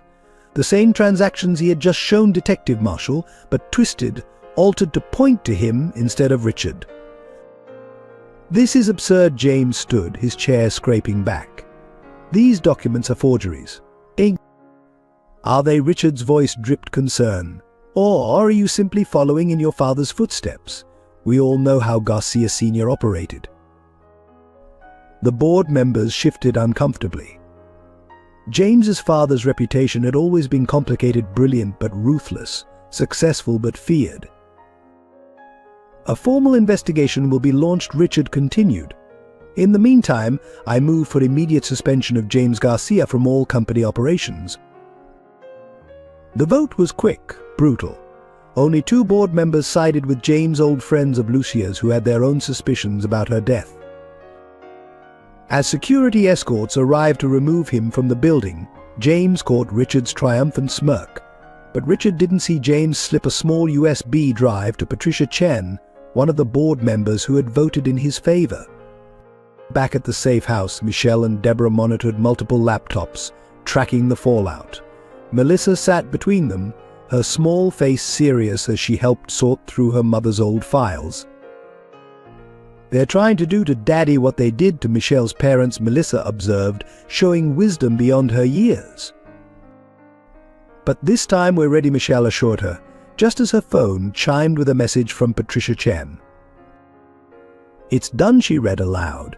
"The files are uploading to the SEC server now. Richard won't be able to delete these."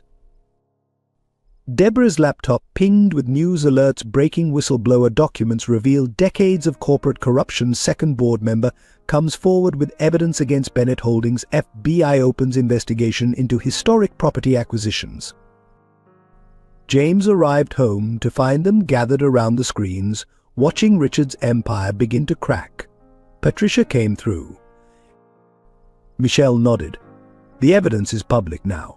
All of it. The Thompson fire, Emma's death, the other victims, everything Lucia discovered, everything we've gathered since. They can't bury it anymore.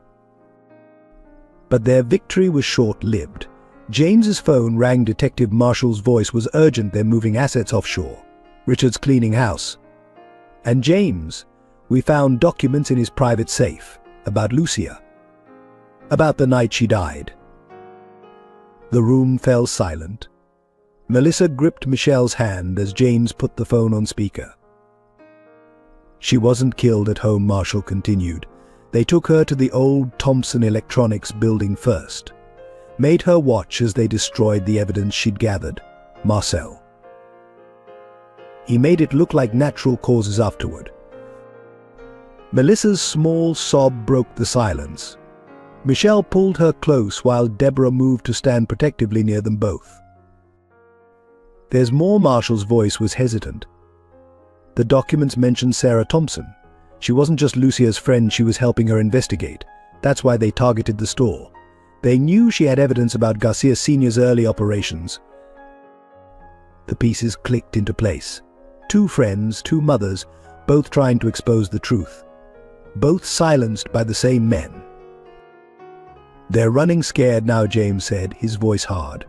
Making mistakes. Moving too fast. Yes, Marshall agreed. But scared men are dangerous. Watch your backs, all of you.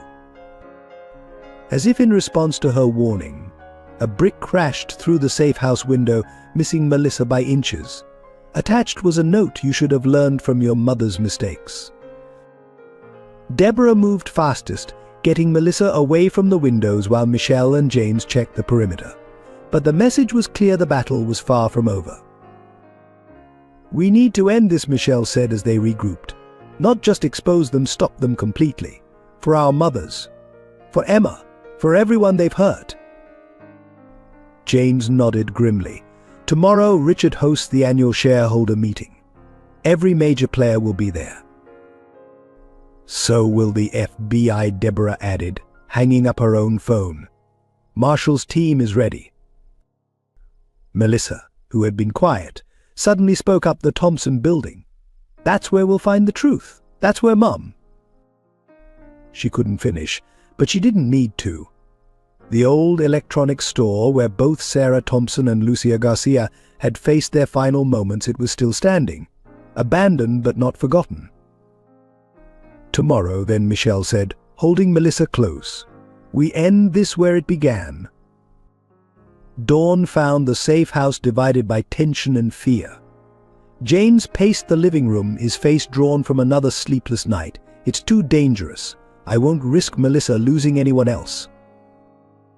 We're already involved, Michelle argued, her voice tight with frustration. Running won't protect her. It didn't protect our mothers, it didn't protect Emma. Deborah stood at the window, her hands methodically cleaning already spotless glass. Perhaps we should send Melissa to my sister's farm, just until. No, Melissa's shout startled them all. She stood in the doorway, still in her ballet pajamas, tears streaming down her face. You can't send me away, you can't split up our family. Not now. The adults exchanged guilty looks. In their attempts to protect her, they'd forgotten how much Melissa had already lost, how desperately she needed to keep her newfound family together. Sweetheart, James began, but Melissa cut him off. Mum died trying to protect us alone. Aunt Sarah died alone. Emma died alone. Her small voice carried the weight of understanding far beyond her years. We're stronger together. That's what you always tell me, right, Michelle? Michelle knelt before her newly discovered niece, seeing Sarah's determination in the girl's eyes. You're right, but your father's also right to be scared. We all are. Then be scared together, Melissa insisted. But don't send me away, please? James sank onto the couch, his head in his hands. The weight of leadership, of fatherhood, of vengeance and protection warred on his face. What would Lucia want, he whispered.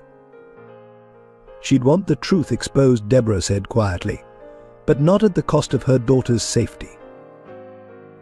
The truth is Melissa's safety, Michelle countered, moving to sit beside James. As long as Richard and Marcel are free, she'll never be truly safe. None of us will be. Silence fell as they all absorbed this reality. Finally, Deborah spoke, her voice carrying years of buried pain. When Emma died, I chose to stay quiet, to keep my head down and protect Melissa instead.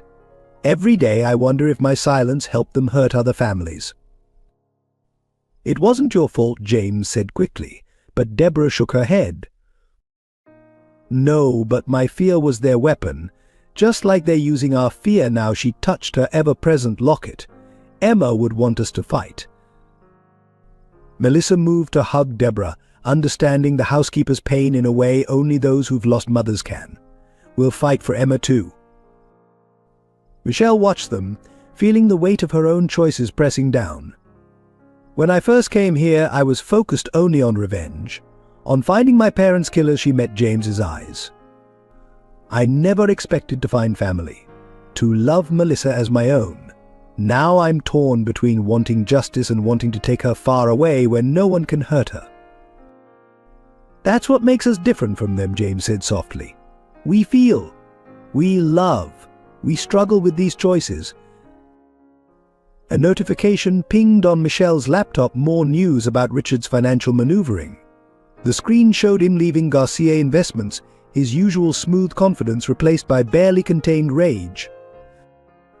He's losing control, Michelle observed, making mistakes, which makes him more dangerous, James countered. But also more vulnerable, Deborah added, years of watching and waiting evident in her voice. Melissa, still in Deborah's arms, spoke up again. Mom's ballet teacher used to say that when you're most scared of falling, that's when you have to dance your hardest. The simple wisdom of her words cut through their adult complexities. They were all terrified of loss, of failure, of watching another loved one die. But that fear could either paralyze them or push them to act. So we dance, Michelle said, understanding dawning. We move forward together, supporting each other even though we're scared. Like a ballet, Melissa nodded enthusiastically. Everyone has their part, but the whole dance only works if we trust each other. James stood, drawing strength from his daughter's certainty. Then we need to choreograph our finale very carefully. Richard's shareholders' meeting is in 10 hours. The Thompson building. He paused, pain crossing his face. Where Lucia died. That's our stage. Our mothers will be watching, Michelle said softly to Melissa, guiding us through this last dance. Deborah straightened her shoulders, years of protective instinct shifting into offensive determination. Then let's make it a performance they'd be proud of. Looking at each other, the grieving widower, the vengeful daughter, the protective housekeeper, and the child who bound them all together, they felt their individual fears and conflicts merging into shared purpose. Together, Melissa said firmly, holding out her small hand. One by one, they placed their hands over hers. Together they echoed, sealing their pact. The morning sun streamed through the windows, casting their joined shadows on the wall, no longer separate silhouettes, but one united shape, moving forward into whatever darkness awaited. The abandoned Thompson Electronics building loomed against the darkening sky, its broken windows like blind eyes watching their approach. Michelle felt her heart race as they parked a block away, memories of flames and screams threatening to overwhelm her. Marcel's car is here, James whispered, pointing to a black sedan partially hidden behind the building, and Richard's town car just pulled up front. Detective Marshall's voice crackled through their earpieces. FBI teams are in position. Remember, we need them to incriminate themselves. Get them talking. Deborah touched her locket, her face set with determination.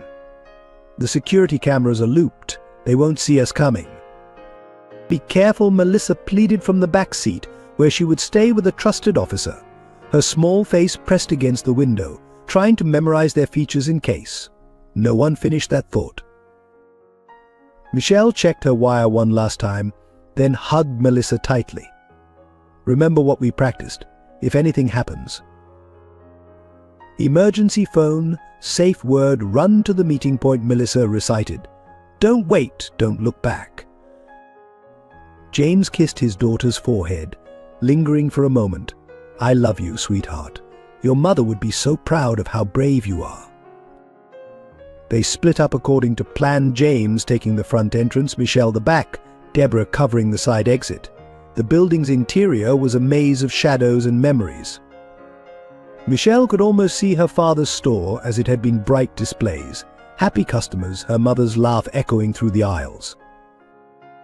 She moved silently through the darkness, hearing voices ahead. Richard's cultured tones carried clearly everything's in place. Once the shareholders vote, the company's assets will be safely offshore. Let them investigate, they'll find nothing. And Garcia Marcel's cold voice made Michelle's skin crawl. A tragic accident. Like his wife. Like the Thompsons. Like poor little Emma Walker. Michelle froze as Deborah's sharp intake of breath came through the earpiece.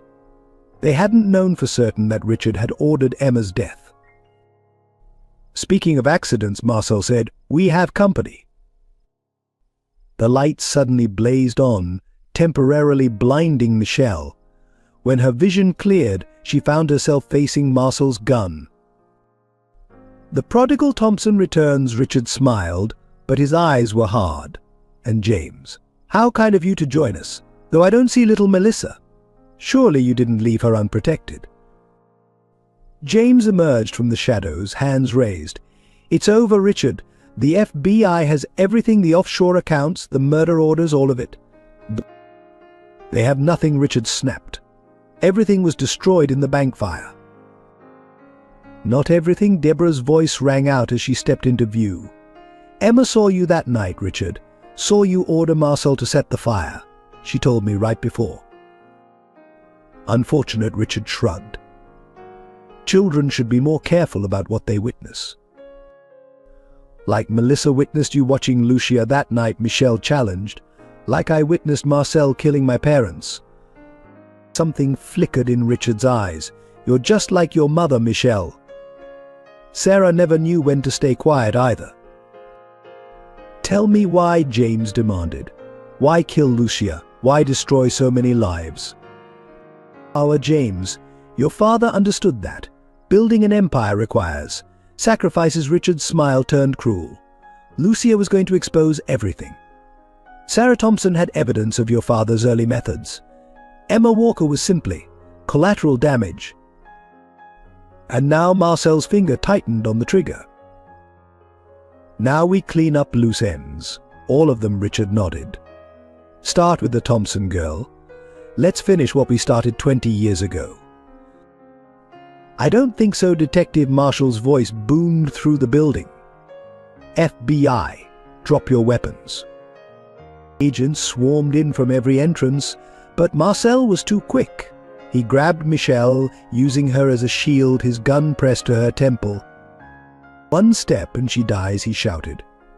"Just like her parents." What happened next seemed to unfold in slow motion. A small figure darted through the chaos, Melissa, who had slipped away from the officer. "Let my aunt go," she screamed, running straight at Marcel. Multiple voices shouted no. Richard reached for his own weapon. Marcel's grip loosened in surprise. Michelle drove her elbow back, just as she'd taught Melissa. The gun clattered away. Shots rang out. Richard fell, clutching his shoulder where Marshall's bullet had struck. Marcel lunged for Melissa, but Deborah appeared like an avenging angel, her heavy bag catching him full in the face. "Not another child," she snarled as he went down. "Never again." Agents swarmed the fallen men. James grabbed Melissa, shielding her eyes from the scene. Michelle stood shaking until her niece's small hand found hers. "You're safe now," Melissa whispered. "We all are."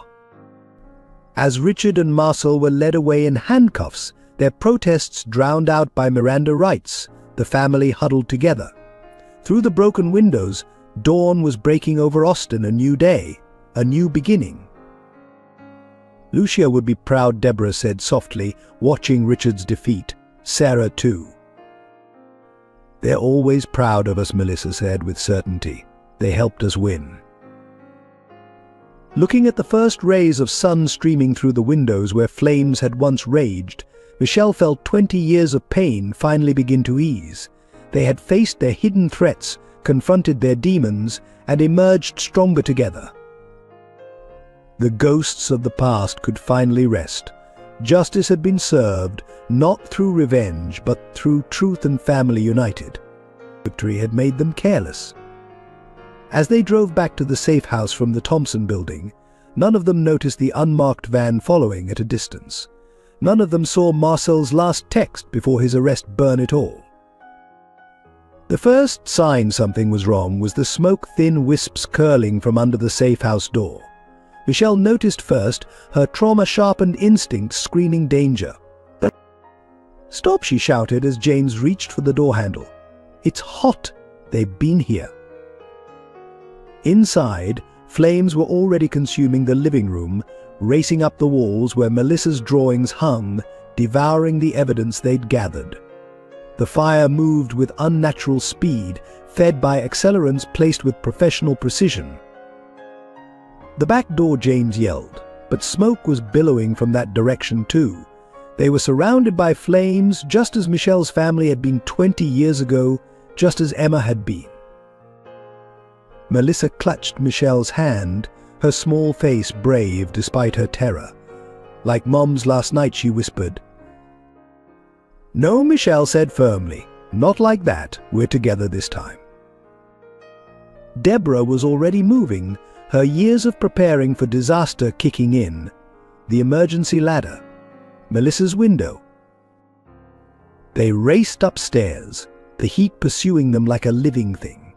The smoke was thickening, making it hard to see, hard to breathe. James carried Melissa, while Michelle and Deborah grabbed what crucial evidence they could.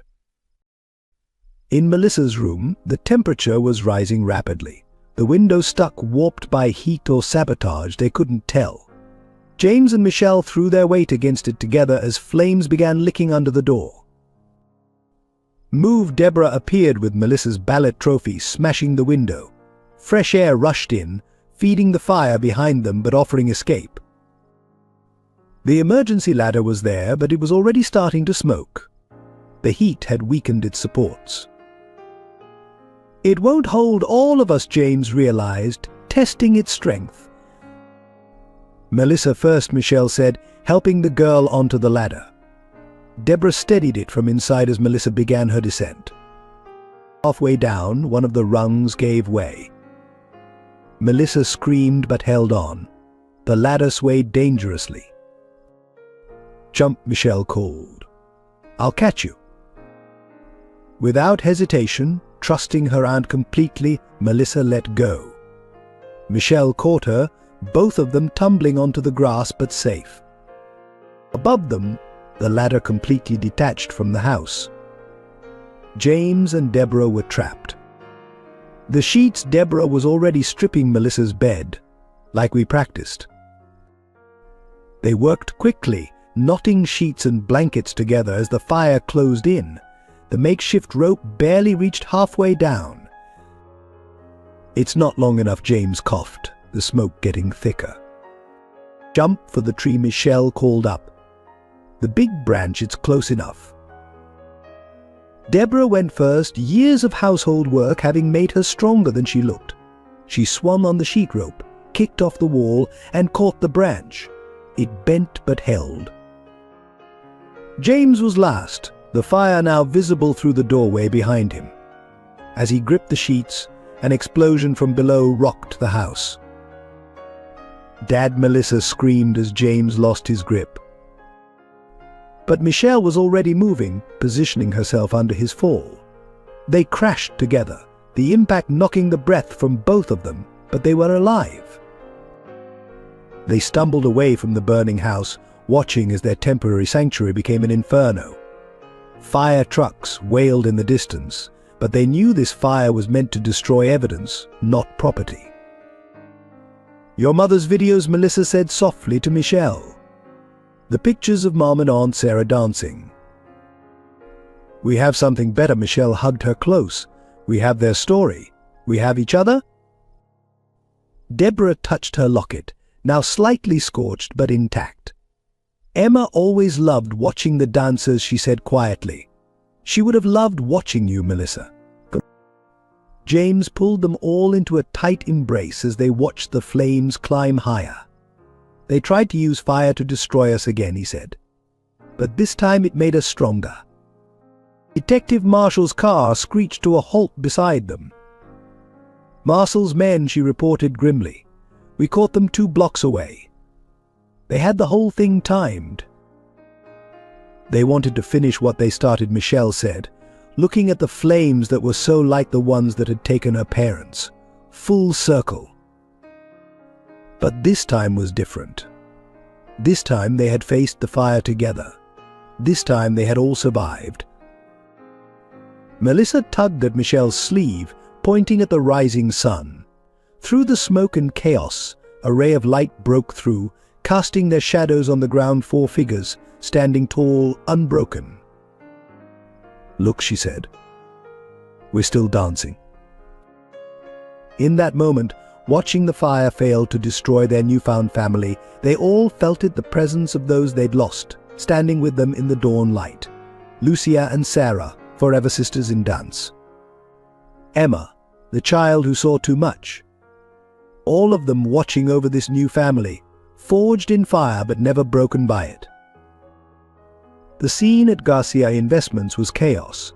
News of Richard's arrest had spread like wildfire, and his loyalists were frantically destroying evidence. Detective Marshall's team had secured the main entrances, but the building was 20 stories of potential crime scenes. "The archive room," James said urgently as they rushed through the lobby. "Richard's personal safe, there has to be more evidence there." They split up again, James and Marshall taking the executive floor, Michelle and Deborah heading for archives, while Melissa stayed safely with a trusted officer in the security room, monitoring cameras. The archive room was dark when Michelle and Deborah entered, but something felt wrong. Papers scattered the floor, drawers hung open, and the painting of Garcia Sr. had been slashed. "Someone's been here," Deborah whispered, but her words were cut short by a movement in the shadows. 3 of Marcel's men emerged, armed and desperate. The Thompson girl, one sneered. "Boss said you'd come back here." Michelle pushed Deborah behind her, scanning for escape routes. "You're too late. Richard and Marcel are already in custody." "But then we've got nothing to lose," another man advanced.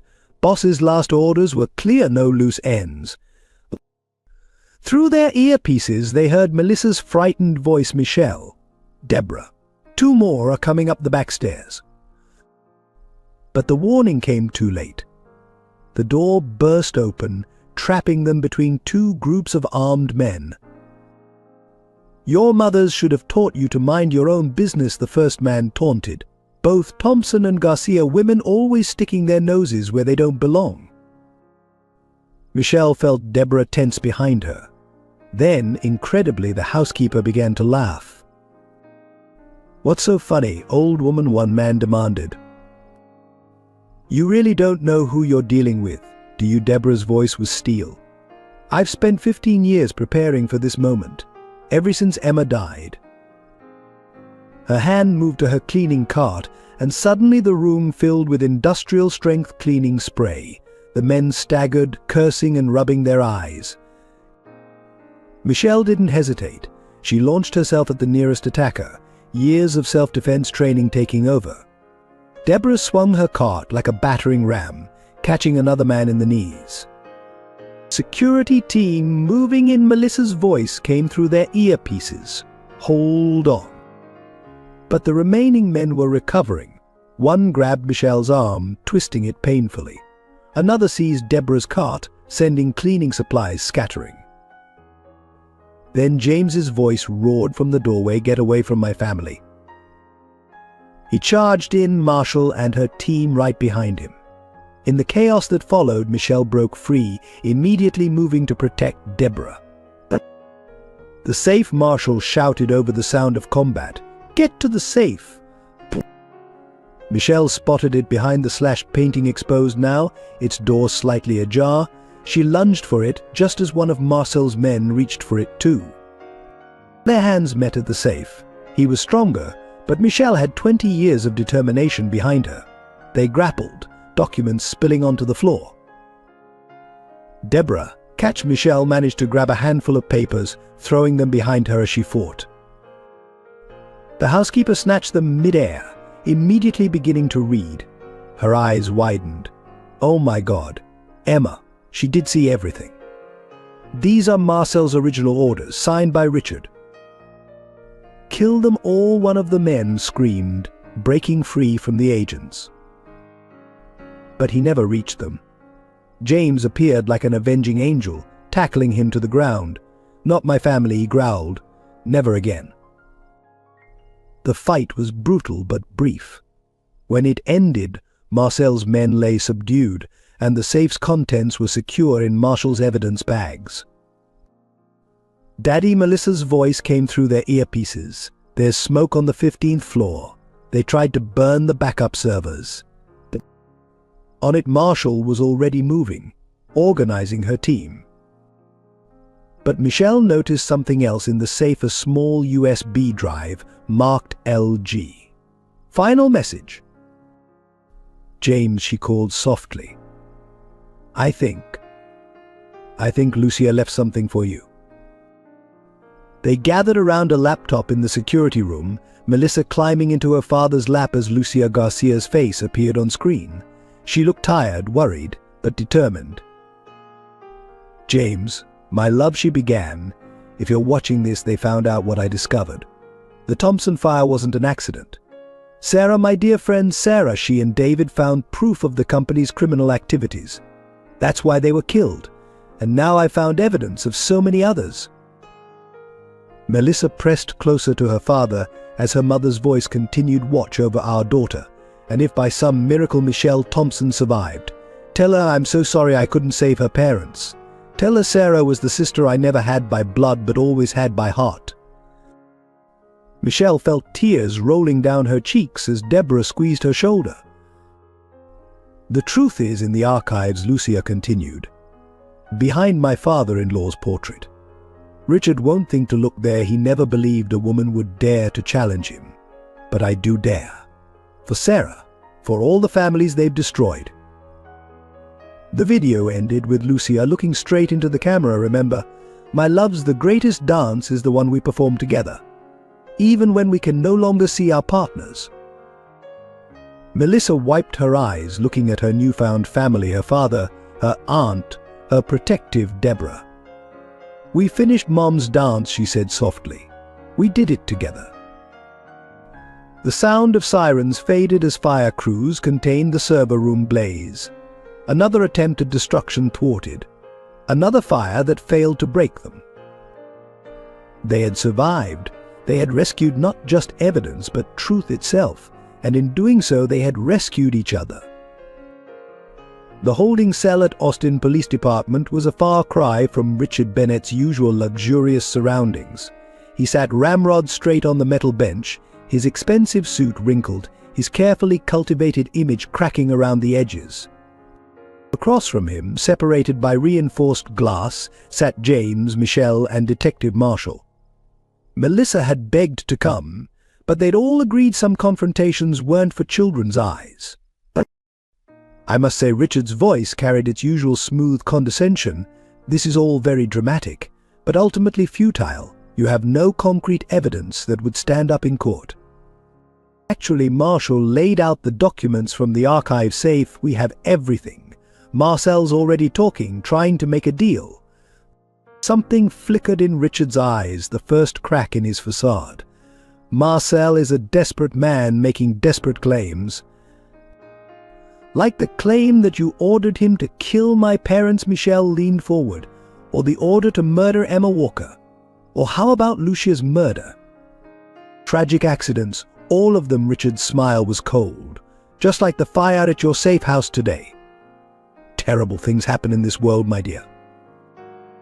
James slammed his hand against the glass, making Richard flinch. Stop playing games, Richard. We have your signature on the orders. We have the offshore accounts. We have Lucia's video testimony. And that got his attention. Video. She was always smarter than you gave her credit for, James continued. Just like Sarah Thompson was. Just like all the women you underestimated. Richard's composure slipped further. Your father understood business, James. He knew that building an empire required sacrifices. But my father was wrong. James's voice was steel. And so were you. Those weren't sacrifices, they were murders. My wife, Michelle's parents, Emma. All of them murdered to protect your greed. Greed? Richard stood suddenly, his mask finally cracking completely. You call building the most powerful company in Texas greed? Your father and I started with nothing. We took what we wanted because we were strong enough to take it. You killed my mother. Michelle's voice cut through his rant. You killed Aunt Lucia. You tried to kill us today. That's not strength, that's cowardice. Aunt Lucia. Richard's laugh was ugly. Oh, this is rich. You actually think you're family now? A little street rat playing house with the mighty Garcias. Sarah Thompson and Lucia Garcia were like sisters. Marshall interrupted, laying down a photograph of the two young dancers, which makes Michelle Melissa's aunt by every measure that matters. And that's what you never understood, James added quietly. Family isn't about power or empire building. It's about love, protection, truth. Truth, Richard spat the word. Truth is what the powerful decide it is. Your father knew that. Lucia forgot it, and look what happened to her. The confession hung in the air between them. Richard's eyes widened as he realized what he'd said. Thank you, Marshall said calmly, pressing stop on the recording device. That's exactly what we needed. Richard lunged at the glass, all pretense of sophistication gone. You set me up. You little witch, he snarled at Michelle. Just like your mother, thinking you're so clever. I should have made sure you died in that fire with her. But I didn't die. Michelle stood, her voice steady. I survived. I found my family. And now, together, we've ended you. Guards Marshall called, and officers appeared to restrain the now raging Richard. This isn't over, he shouted as they dragged him away. You think you're safe? There are others. The empire doesn't die with me. When his screams had faded, James pulled Michelle into a tight hug. You okay? She nodded against his shoulder. For the first time in 20 years. Yes, I think I am. Marshall gathered her files, her face satisfied. The DA is ready to proceed with charges. Multiple counts of murder, conspiracy, fraud. He'll never see the outside of a prison again. And Marshall, James asked, singing like a canary. Between his testimony, the archived documents, and Richard's confession just now, we've got them all. They emerged from the police station into bright sunlight. Across the street, Deborah waited with Melissa by the car. The girl broke away as soon as she saw them, running to embrace her father and aunt. Is it over? She asked, looking up at them with hopeful eyes. Michelle and James exchanged glances. Richard's last threat hung between them. There are others. The empire doesn't die with me. But looking at Melissa's trust, at Deborah's protective stance, at James's determined face, Michelle knew they could handle whatever came next, together. The worst is over, she told her niece, choosing her words carefully. And we'll face anything else as a family. Melissa nodded solemnly, like Mom and Aunt Sarah would want. But exactly like they would want, Deborah agreed, joining their group. Now, shall we go home? Home, not the burned safe house or the toxic Garcia mansion, but somewhere new, somewhere they could build fresh memories untainted by the past. As they drove away, Michelle caught a last glimpse of Richard being led to a prisoner transport van. He had tried to destroy so many families, but in doing so he had inadvertently created a stronger one. 1 month after Richard's arrest, the Garcia family stood before the rebuilt Thompson Electronics store. The old building had been transformed, its dark history cleansed by fresh paint and new purpose. The sign above the door read Thompson Garcia Dance Academy. "Are you sure about this, James?" asked Michelle, watching Melissa twirl excitedly on the sidewalk in her ballet shoes. Sarah and Lucia met through dance. Michelle smiled, touching the newly installed plaque commemorating their mothers. It seems right to honor that connection. Deborah adjusted the flowers beneath the plaque, where students had already begun leaving their own tributes. The story of the dancing sisters, one by blood, one by choice, had captured the community's imagination. "The first class starts today," Melissa announced proudly. She had been instrumental in designing the studio, insisting on floor-to-ceiling mirrors so our angels can watch us dance. Inside, the space bore no resemblance to the electronics store where Michelle's parents had died, nor to the tomb where Lucia had faced her killers. Instead, sunlight streamed through high windows, catching the dust motes like falling stars. The main studio's walls featured photographs of Sarah and Lucia in various performances, their joy eternally preserved. "Emma would have loved this," Deborah said softly, touching her locket. In the corner, a small memorial garden honored all the victims of Richard's crimes. Emma's ballet shoes, bronzed, held pride of place among the flowers. The first students began arriving, young girls in leotards full of dreams and energy. Among them were children from the local orphanage, attending on scholarships established in Sarah Thompson's name. "Miss Michelle," they called, running to hug their teacher. "Miss Michelle, will you tell us the story again?" She caught James's eye, saw his slight nod. The children needed to know not the dark details, but the truth about courage, about family, about love stronger than fear. "Once upon a time," Michelle began, gathering them in a circle, "there were 2 dancers who became sisters not through blood, but through love." As she spoke, Melissa demonstrated the dance moves from the story, her small body expressing all the emotion words couldn't capture. When she reached the part about the fire, one of the orphanage girls asked, "Weren't you scared?" "Very scared," Michelle admitted. "But I wasn't alone. Sometimes the bravest dance we can perform is the one we dance together." Detective Marshall arrived as the story ended, carrying a stack of official-looking documents. "It's done," she announced quietly to the adults. "The last of Richard's hidden accounts have been seized. The money will go to a victims' compensation fund." James nodded gravely, and Marcel accepted the plea deal. 25 years in exchange for testifying against Richard's remaining associates. She paused. They found 3 more cases, similar to the Thompsons. Cold cases from the early days. Michelle felt her heart clench, thinking of other families destroyed by greed and power. But then Melissa grabbed her hand, pulling her toward the studio floor. "Dance with me, Aunt Michelle. Like our mums used to." The other students joined in, begging for a demonstration. Even Deborah smiled, remembering how Emma used to beg the same way. As Michelle took position beside her niece, she caught their reflection in the mirror: dark hair, determined eyes, the same graceful strength that had marked both Sarah and Lucia. For a moment she could almost see them there, dancing alongside. "Ready?" she asked Melissa. The girl nodded, her face shining. Together. They began to move, their shadows merging on the polished floor. The other children watched in awe as aunt and niece told their family's story through dance, not the tragedy, but the triumph. The love that survived fire, the truth that outlasted lies, the bonds that grew stronger through adversity. James watched from the doorway, his eyes misty. Beside him, Deborah dabbed at her own tears with her ever-present handkerchief.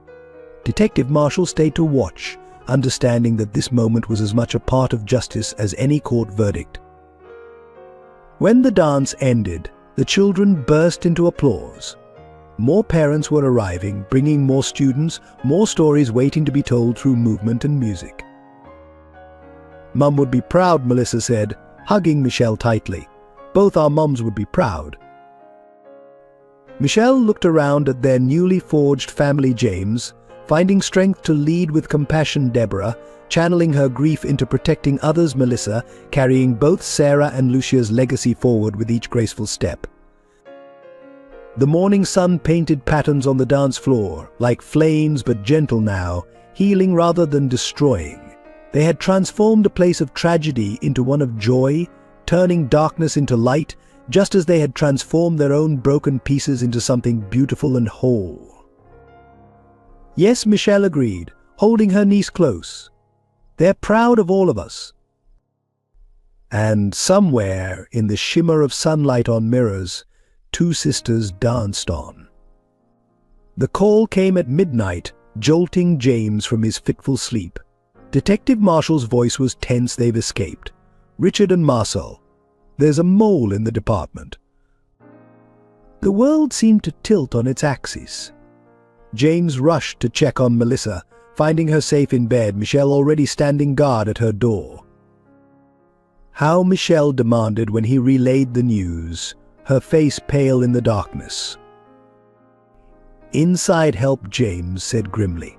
"Someone high up in the police department was on Richard's payroll." Deborah appeared silently, her usual calm shattered. "It's worse. The evidence from the archive safe, it's gone. All of it. The betrayal cut deep. All their careful work, their gathered proof, the testimonies vanished. But the real blow came with Marshall's next words, the mole. It's Patricia Chen. She's been working for Richard all along." Patricia, the board member who had seemed to help them, who had gained their trust, who had access to everything. She was there that night. Melissa's small voice made them all turn. She stood in her doorway, clutching her mother's dance photo. "When Mum died. I remember now. She brought Mum tea." The implications hit like physical blows. Patricia hadn't just betrayed them, now she had helped kill Lucia. Had probably helped orchestrate every death, every fire, every accident that had destroyed so many lives. The dance academy, Michelle realized with horror. All those children. James was already moving. "Get Melissa out. Now." They rushed downstairs, but Patricia was waiting in the living room, Richard's cold smile on her face. "Going somewhere." Behind her, Marcel emerged from the shadows, his eyes gleaming with anticipated revenge. More men filed in through the back door. They were surrounded. "You know, Patricia's voice was conversational. Lucia never suspected me. Her trusted friend, her confidante. It was so easy to slip the poison into her tea, to make it look like natural causes." "Why?" James's voice cracked. "We trusted you." "Because power requires loyalty, James. Your father understood that. Richard rewards loyalty." Generously, she pulled out a gun. "Unfortunately, your family has a habit of asking too many questions." Like Emma did, Deborah stepped forward, her face twisted with grief and rage. "Was it you who told them she saw something?" Patricia's smile faltered slightly. "Children should learn to mind their own business." "You won't hurt another child." Michelle moved to shield Melissa. "Oh, but we will." Richard himself stepped into the room, immaculate despite his prison break. "We're going to finish what we started. The Thompson line ends tonight, and this time, James, you'll watch your daughter die, just as David Thompson watched his family burn." The betrayal was complete. Their safe haven compromised, their evidence destroyed, their trust shattered. They stood together, a family forged in fire, facing the flames once again. But this time was different. This time they saw the betrayal coming. This time they had a plan. Because while Patricia had been watching them, they had been watching her. While she thought she was destroying evidence, Detective Marshall had been building a separate case. And while Richard thought he was free, he was walking into a trap 20 years in the making. Still, looking at the guns pointed at her family, Michelle felt the weight of history threatening to repeat itself. Would they lose everything again? Would Patricia's betrayal cost them as dearly as it had cost Lucia? Melissa's small hand found hers in the darkness, squeezing once their secret signal. Ready? The real question was, were Richard and his conspirators ready for what came next? Time seemed to freeze in that moment. Guns aimed, betrayals revealed, a family surrounded. But then Melissa did something none of them expected. She stepped forward, her small face calm despite the danger. "Aunt Patricia," she said clearly, "Mom left something for you." Patricia's hand wavered slightly. "What are you talking about?" In her last video, the one you didn't find, Melissa's voice carried an eerie certainty. She knew it was you. She knew it was you. She knew all along. The color drained from Patricia's face. Richard snapped, "She's bluffing. Kill them all." But Melissa continued, her voice carrying her mother's strength. "She said to tell you that she saw you that night at the Thompson store. She saw what really happened to Aunt Sarah." Patricia's gun dropped an inch. "That's impossible." She was. Taking dance photos, Michelle stepped forward, understanding dawning. No, she was documenting everything. Every meeting, every transaction. She had 2 cameras that night, one for dance, one for truth. "The second camera," Patricia whispered, "we never found it." "Because she gave it to me," Deborah spoke up.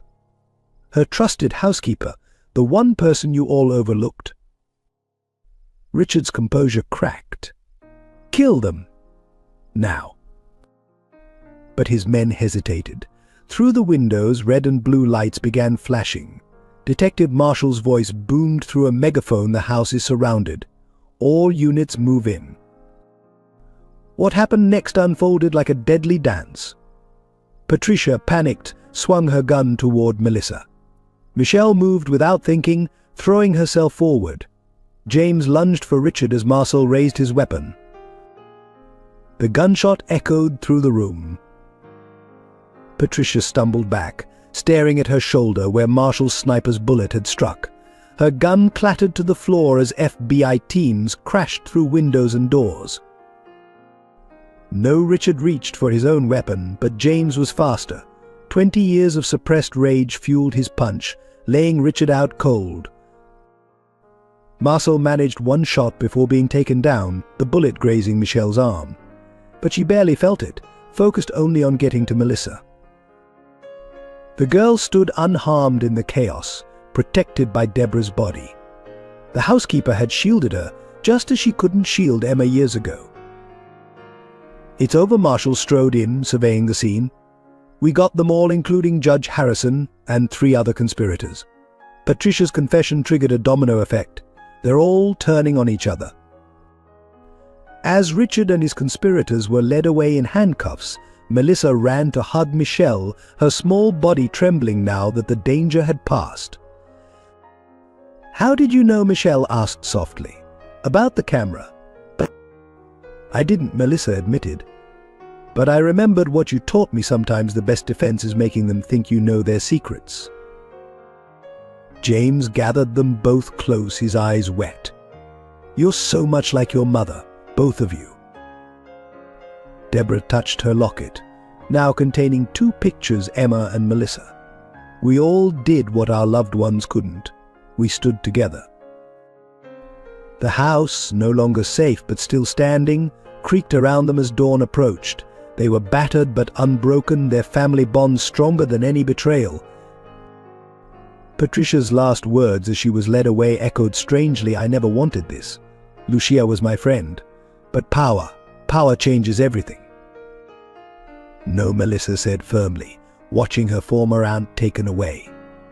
"Love changes everything. That's what Mom always said." Looking at their unlikely family, the grieving father, the avenging daughter, the protective housekeeper, the lost girl who found her way home. They knew Lucia had been right. Love had changed everything. Love had given them the strength to face betrayal, to risk everything, to protect each other when the world fell apart. The sun rose on a new day, painting the room where they had nearly lost everything in gentle gold.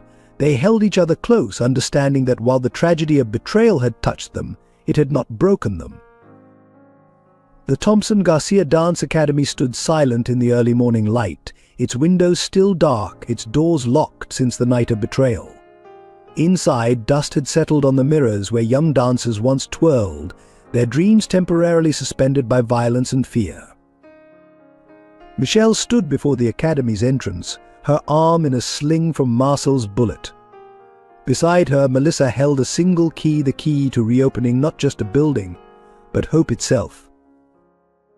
"Are you sure we're ready?" James asked softly, his own bruises from the fight with Richard still healing. Deborah adjusted her ever-present locket, now containing 3 pictures: Emma, Melissa, and a newly added photo of all of them together. "The children keep asking when they can return. They miss their sanctuary." Melissa stepped forward, inserting the key with determined hands. Mom and Aunt Sarah wouldn't want their dance studio to stay dark. Neither would Emma. The door swung open, releasing the stale air of abandonment. Their footsteps echoed as they entered, memories of that terrible night still fresh. Patricia's betrayal had shaken them all, but especially James, who had trusted her with his company, his family, his wife's memory. "The security system is upgraded," Detective Marshall said, joining them inside. "We've vetted all the staff, all the families. No one gets in without thorough background checks." But security measures couldn't heal the deeper wounds: the loss of trust, the shattering of innocence, the knowledge that evil could wear a friendly face. Melissa walked to the center of the main studio, her reflection multiplied in the dusty mirrors. Without warning, she began to dance not a formal routine, but something raw and real, expressing what words couldn't. One by one, they watched as she moved through her grief, her fear, her determination to reclaim this space. Her dance spoke of betrayal, but also of resilience, of family forged stronger through fire. "She's dancing their story," Deborah whispered, tears in her eyes. All of them: Lucia, Sarah, Emma. Michelle moved to join her niece, her injured arm forgotten as muscle memory took over. Together, aunt and niece created a new dance of healing, their shadows merging on the floor like past and present embracing.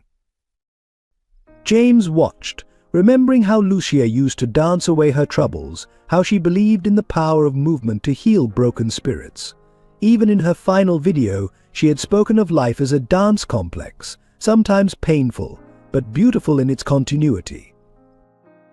"The first class back," Melissa announced, ending her impromptu performance, "should be about trust, about catching each other when we fall." The wisdom in her words struck them all. Recovery wasn't just about heightened security or protective measures.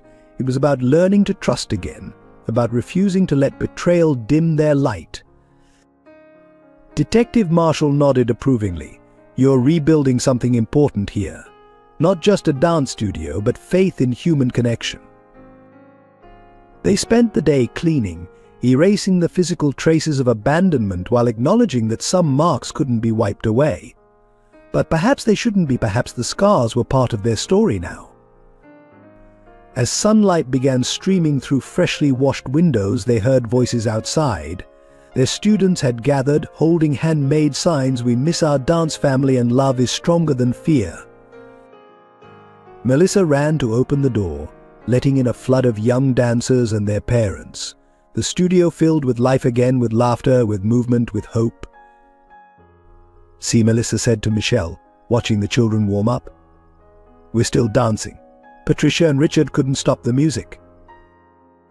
Michelle hugged her niece close, understanding that recovery wasn't a destination but a journey, a complex choreography of healing, forgiveness, and moving forward together. The Academy's plaque caught the morning light, Sarah and Lucia's names gleaming. Below it, they'd added a new inscription: "Where every fall leads to a stronger rise, and every dance tells a story of survival. They had survived betrayal. Now it was time to dance again. The courtroom fell silent as Detective Marshall wheeled in the evidence cart boxes of documents, hard drives, and most damning of all, Lucia's missing camera. Patricia Chen, handcuffed at the defendant's table, visibly flinched at the sight of it. "Your Honor," the prosecutor began, "the state would like to present evidence that has been sealed until this moment, recovered from a safety deposit box registered to Lucia Garcia." Richard Bennett, sitting with his own legal team, maintained his composed facade, but his fingers drummed nervously on the table. Marcel, separated from his former boss, stared straight ahead, his cold eyes finally showing a glimmer of fear. James sat in the front row, Melissa on one side, Michelle on the other. Deborah sat directly behind them, her hand resting protectively on Melissa's shoulder. They watched as the prosecutor approached with the camera. "This device," she explained, "contains photographic evidence from the night Sarah Thompson died, evidence that Mrs. Garcia carefully preserved, knowing her own life was in danger." The screen lit up with the first image: Richard and Patricia meeting David Thompson in his store. The timestamp matched the night of the fire. More photos followed: Marcel receiving instructions, men placing accelerants, Patricia keeping watch. "Mom was there," Michelle whispered, gripping James's hand. She saw everything. The next series of photos showed Sarah Thompson discovering them, her confrontation with Patricia, her desperate attempt to call the police. The final image, taken through a window, captured Patricia holding Sarah at gunpoint while Marcel prepared the fire. Patricia's composure cracked. "That's not possible. We checked everywhere." Mrs. Garcia had a second camera, Marshall testified. While appearing to take dance photos for the studio's opening, she documented everything. She knew someone inside the company was helping Richard, but she wasn't sure who until that night. More evidence followed: financial records showing Patricia's payoffs, surveillance footage of her poisoning Lucia's tea, recordings of conversations planning Emma Walker's death. The web of deceit spanning 20 years unraveled in the harsh light of truth. "But perhaps most damning," the prosecutor continued, "is this." She played a video clip, Lucia's final recording, made the night before her death. The courtroom watched in silence as Lucia spoke directly to the camera. "Patricia, if you're seeing this, I want you to know I forgive you. We were friends once, before power corrupted you. I understand the temptation Richard offered, but I have to protect the truth, protect the families you've helped destroy. Sarah was your friend too. Remember? Before the money meant more than lives." Melissa buried her face in Michelle's shoulder, hearing her mother's voice. James sat rigid, tears streaming silently down his face. "The truth matters more than power," Lucia's recording continued. "Sarah believed that. Emma died believing that. And if I die for believing it too, at least I'll die knowing I chose love over fear." Patricia broke down, years of carefully maintained control shattering. "Stop, please. I'll tell you everything." What followed was a confession that shook Austin's business community to its core. Names were named, conspiracies revealed, decades of crimes exposed. Richard's entire empire, built on blood and betrayal, collapsed under the weight of truth. Sarah Thompson discovered evidence of illegal weapons being shipped through their electronics store, Patricia revealed through tears. Lucia found the same evidence years later. Emma Walker overheard us discussing it. Each time, Richard ordered their elimination. And I helped.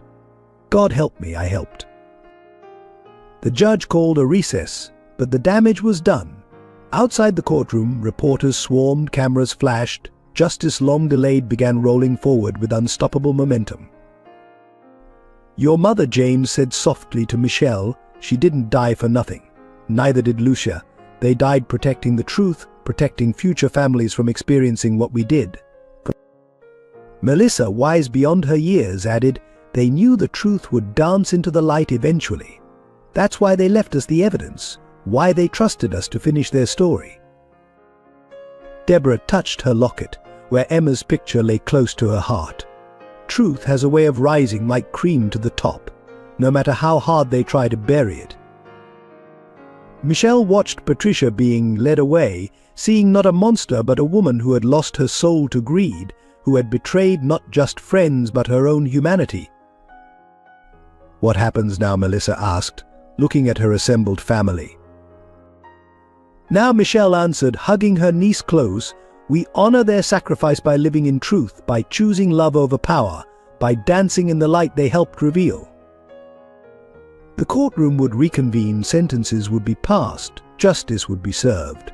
But the real victory had already been won. Truth had emerged from darkness, and with it, the chance for healing could finally begin. 3 months after the trial, the Garcia mansion underwent a remarkable transformation. Where once power and secrets had ruled, now warmth and transparency reigned. James had turned the vast estate into a sanctuary for families affected by corporate crime. The Sarah Thompson Lucia Garcia Foundation Michelle read from the new plaque at the entrance, helping families rebuild after injustice. The former master study, where Richard had plotted so many tragedies, now served as a counseling center. The walls, once adorned with symbols of power, now displayed photographs of survivors, their stories of recovery offering hope to others. Look what came from the storage unit, James called, carrying a dusty box into the renovated living room. Inside, they found treasures they thought lost forever: Sarah and Lucia's original dance costumes, programs from their performances, friendship bracelets they'd made as teenagers. They were so happy, Melissa observed, holding up a photo of the two friends in mid-leap, their faces radiant with joy. Before all the bad things happened. Their happiness wasn't erased by the bad things, Deborah said wisely, arranging the memorabilia in a display case. It became part of their legacy, their belief in friendship, in truth, in the power of art to heal. The Foundation's first major project was establishing a scholarship fund for children who had lost parents to corporate violence. The inaugural recipients included 3 children whose families had been destroyed by Richard's schemes, now given the chance to pursue their dreams. Mom and Aunt Sarah would love this, Melissa declared, watching the scholarship recipients practice in the mansion's new dance studio. They always said dance could save lives. Detective Marshall, now a regular visitor and board member of the Foundation, brought more files from the cold case unit. We've identified 6 more families affected by Richard's operations in the 90s. The compensation fund should help them rebuild. But the legacy wasn't just about money or justice. It was about transforming pain into purpose, tragedy into triumph. The mansion's ballroom, where Richard had once hosted corrupt businessmen, now held weekly support group meetings. Survivors shared stories, found strength in unity, built new families from the ashes of loss. Michelle led many of these sessions, her own journey from orphan victim to empowered advocate, inspiring others. "Our mothers taught us that truth doesn't stay buried," she would say. But they also taught us that healing comes through connection, through choosing love over fear. James focused on reforming corporate culture, speaking at business schools about ethical leadership and the true cost of corruption. "My father and Richard built an empire on broken families," he would tell students. "I'm rebuilding it on healing them."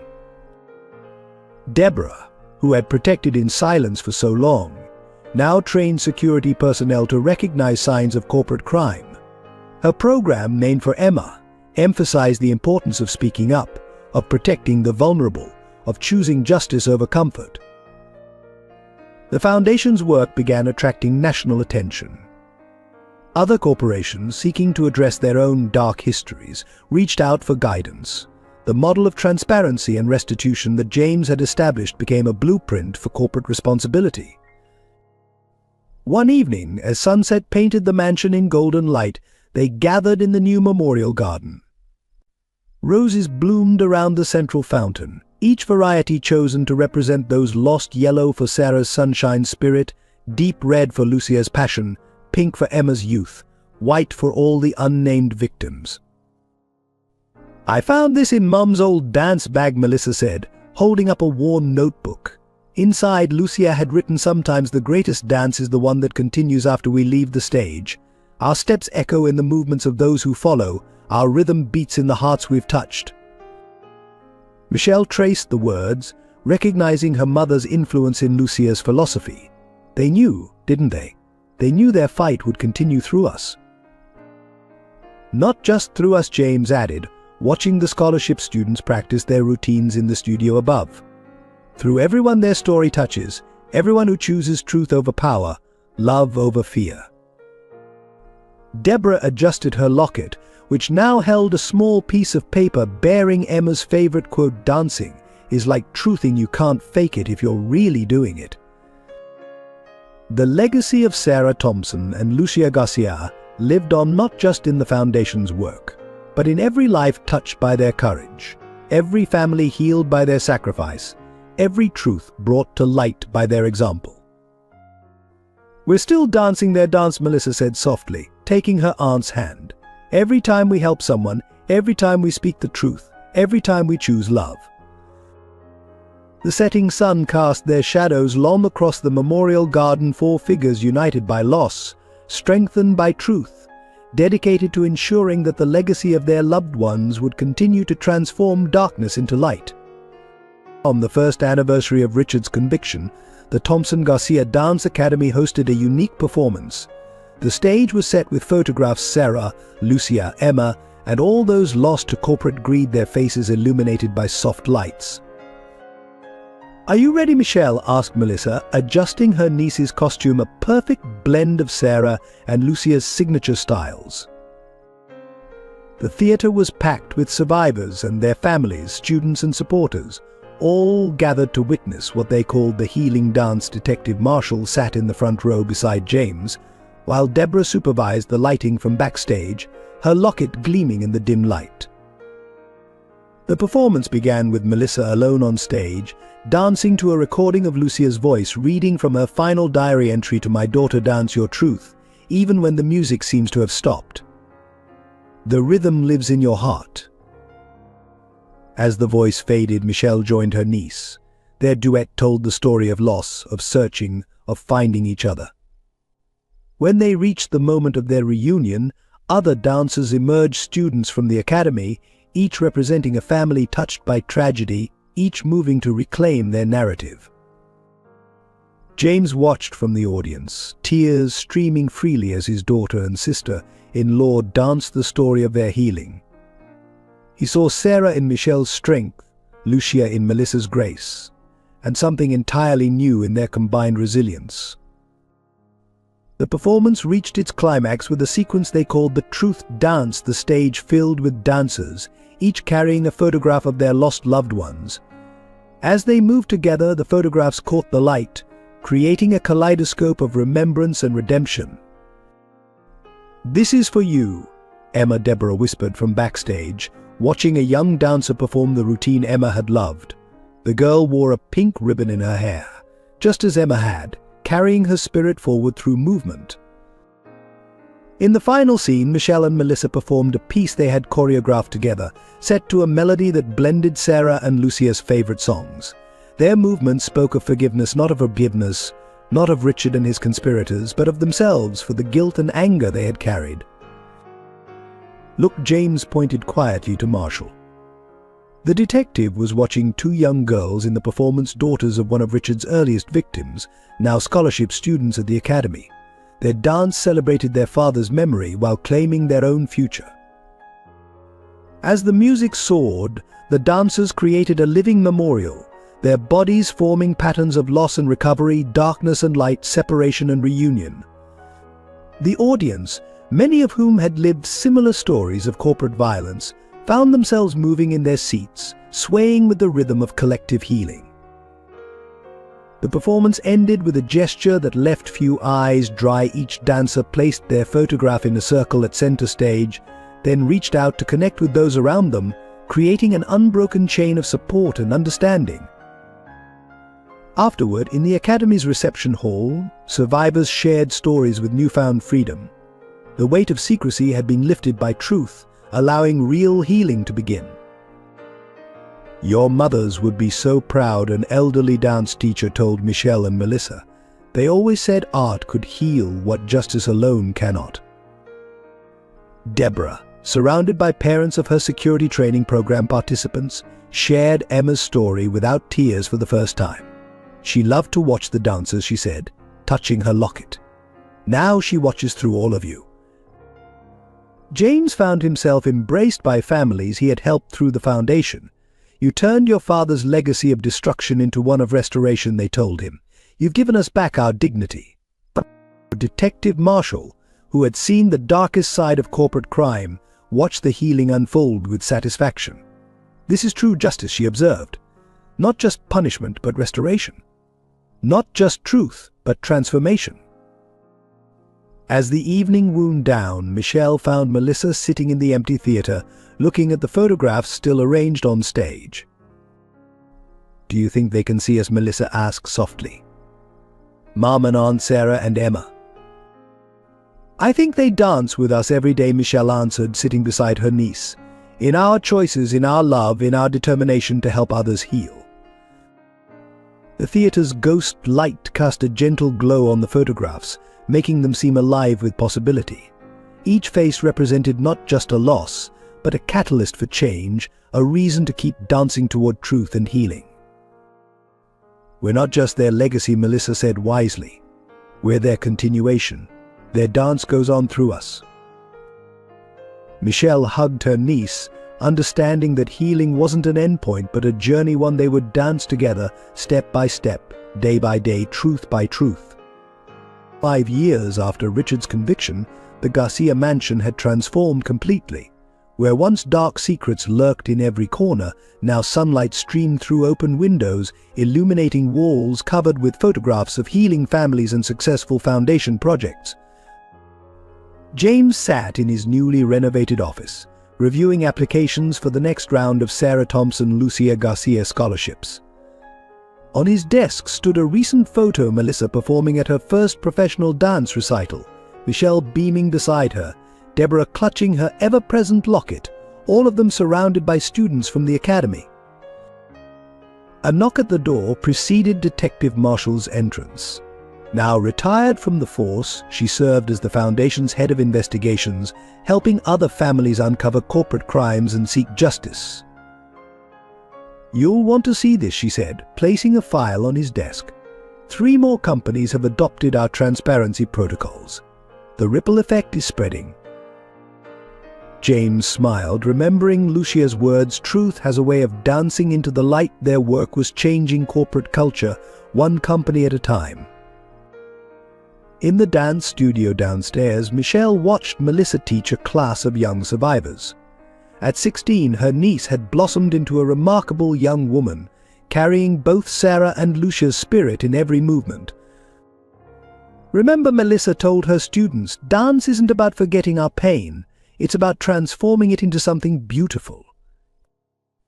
Deborah entered quietly, carrying a box of newly discovered photographs. Every few months, more evidence of Sarah and Lucia's friendship emerged, as if they were still guiding their families toward deeper understanding. "Look what I found," she said, showing Michelle a faded picture. 2 young dancers, Sarah and Lucia, performing at their first recital together.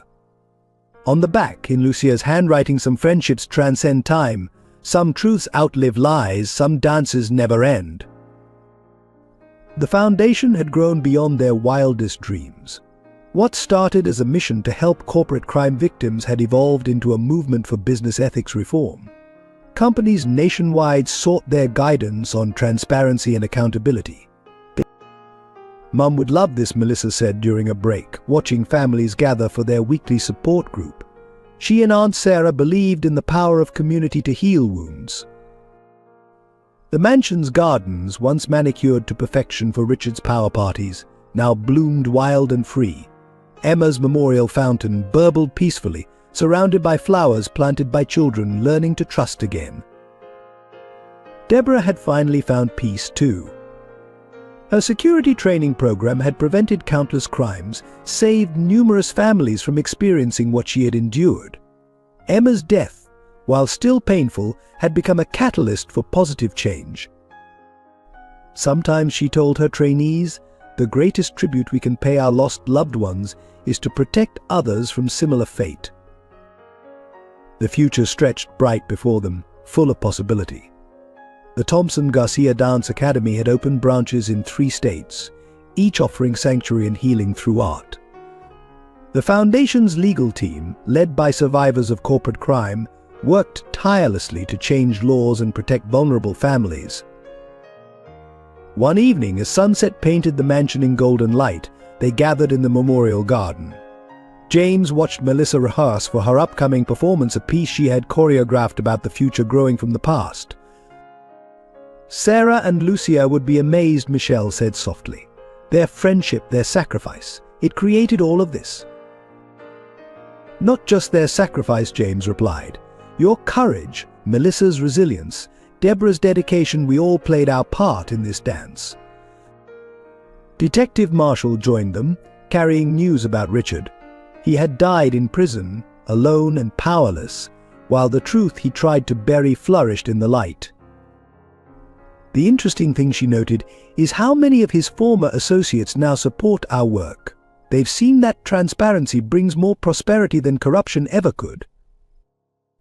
Melissa finished her rehearsal, joining her family by the fountain. "I had a dream last night," she said. "Mom and Aunt Sarah were dancing together again. They looked so happy, so proud." "They are proud," Deborah assured her, touching her locket. "All of them are.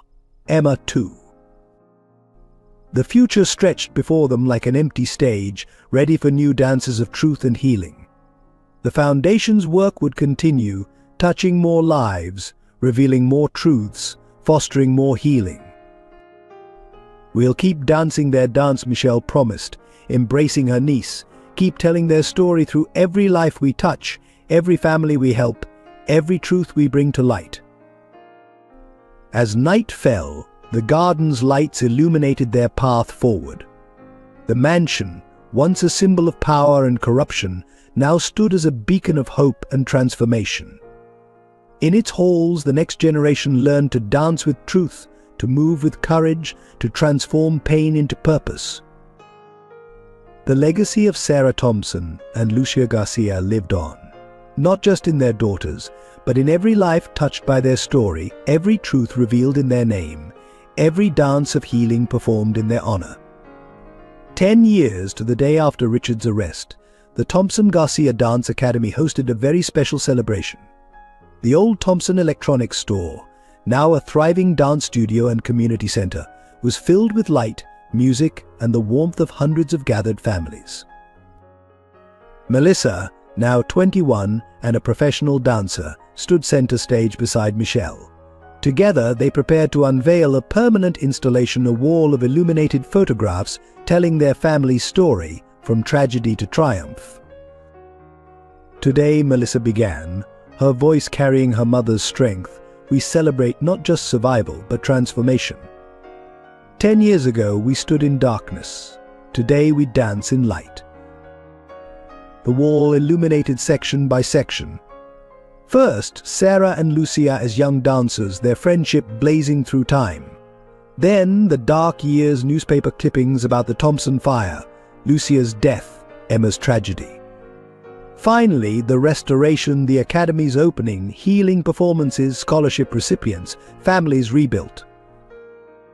James watched from the audience, grey touching his temples now, but his eyes bright with pride. Beside him sat Deborah, her locket now containing 4 generations of photos: Emma, Melissa, and the youngest scholarship students she had come to love as her own. Detective Marshall, retired but still fiercely dedicated to their cause, smiled as she surveyed the crowd. Many faces she recognized from cases over the years, survivors who had become advocates, victims who had become victors. "Our mothers believed in the power of truth," Michelle addressed the gathering. "They believed that light always overcomes darkness, that love conquers fear, that some dances never truly end." Melissa continued, "Their legacy lives in every person here who chose to transform pain into purpose, loss into love, tragedy into triumph." The academy had become more than a dance school. It was a sanctuary where healing happened through movement, where truth was honored through art, where broken families found wholeness in community. As if to demonstrate this transformation, the stage filled with dancers, students past and present, survivors and their children, each moving to the rhythm of their own healing journey. "Look," Deborah whispered to James, pointing to a young girl in the front row. She has Lucia's smile, Sarah's fire. The girl was one of their newest scholarship recipients, daughter of a corporate crime victim, now blooming under the academy's nurturing care. In her dance, they saw the future they had fought so hard to create. 10 years ago, Melissa concluded, reaching for Michelle's hand, "We thought our story was ending. Instead, it was just beginning. Every truth revealed, every family healed, every dance shared, it's all part of their legacy. Our legacy." The lights dimmed except for the wall of photographs, their gentle glow illuminating the path forward. In that moment, they all felt it, the presence of those they'd lost, dancing with them still, guiding them toward an ever brighter future. A new chapter was beginning, not just for their family, but for all those touched by their story. The truth had not just set them free, it had given them wings to soar, strength to heal, and purpose to carry forward. The wall of photographs would stand as testament to their journey, reminding future generations that even the darkest night can give way to dawn, that truth and love, like the perfect dance, can transform the world. Spring brought new beginnings to the Thompson Garcia Foundation. As cherry blossoms drifted past the mansion's windows, Michelle and Melissa prepared for their most ambitious project, yet a nationwide network of healing centers for corporate crime survivors. The first center opens in Chicago next month, Melissa announced during their morning meeting.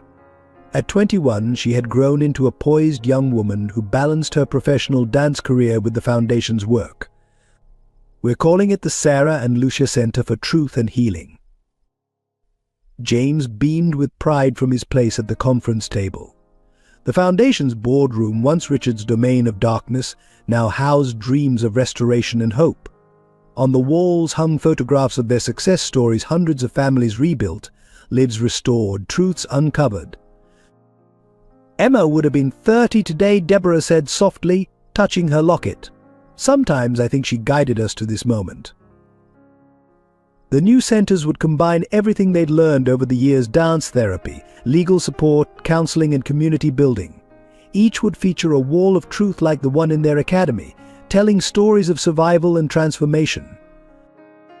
Detective Marshall called James shared, 3 more cold cases solved through our investigative fund. Families finally getting answers after decades of uncertainty. Michelle watched as their staff, many of them survivors themselves, moved through the mansion with purpose. What had once been a house of secrets had become a beacon of truth, its doors open to all seeking healing and justice. Mom's last diary entry, Melissa remembered, talked about ripples becoming waves. She knew that truth, once revealed, couldn't be contained. The foundation's influence had indeed spread like waves. Corporate transparency initiatives inspired by their work were becoming industry standard. The Thompson Garcia Protocol for Ethical Business Practices was being taught in business schools nationwide. "Sarah and Lucia started this dance," Michelle said, hugging her niece. "But look how many have joined in." Through the window, they could see students arriving at the academy next door. Young dancers whose families had been touched by corporate crime, now finding healing through movement and community. Deborah, who had once protected through silence, now taught others to speak their truth. Her security training program had expanded to include advocacy and empowerment, helping survivors reclaim their voices. "We're not just continuing their legacy," James observed, watching the foundation's work unfold around them. "We're expanding it, growing it into something they might never have imagined." The morning sun streamed through the windows, casting their shadows on the wall, no longer separate silhouettes, but a unified shape, moving forward together. In that light, they could almost see Sarah and Lucia dancing beside them, Emma's laughter echoing through time.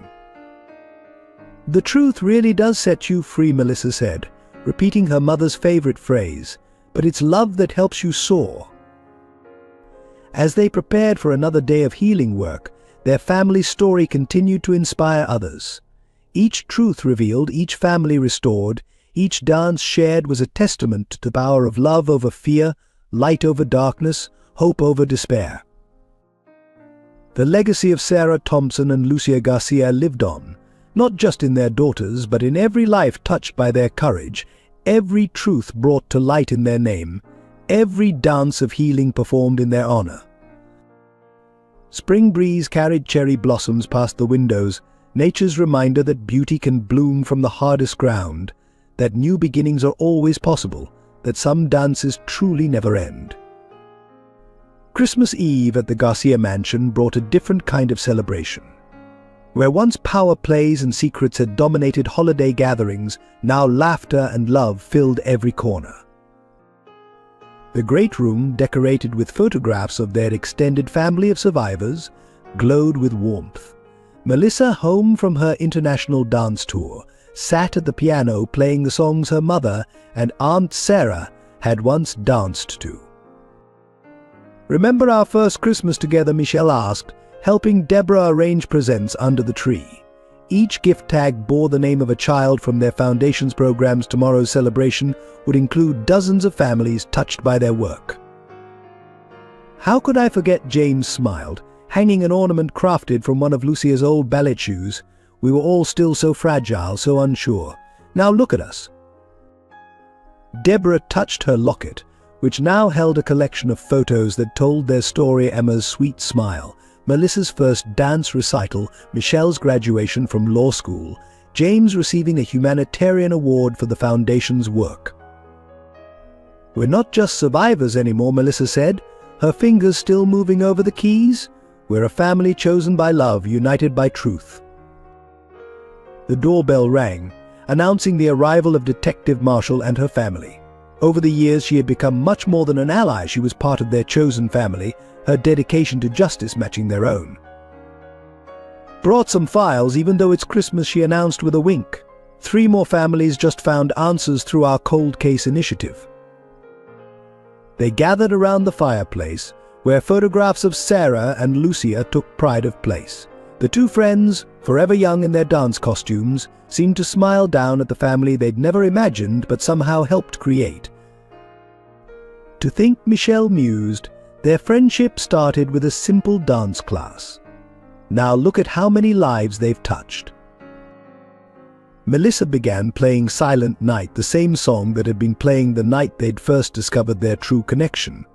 The melody filled the room with memories not just of loss, but of finding, of healing, of becoming.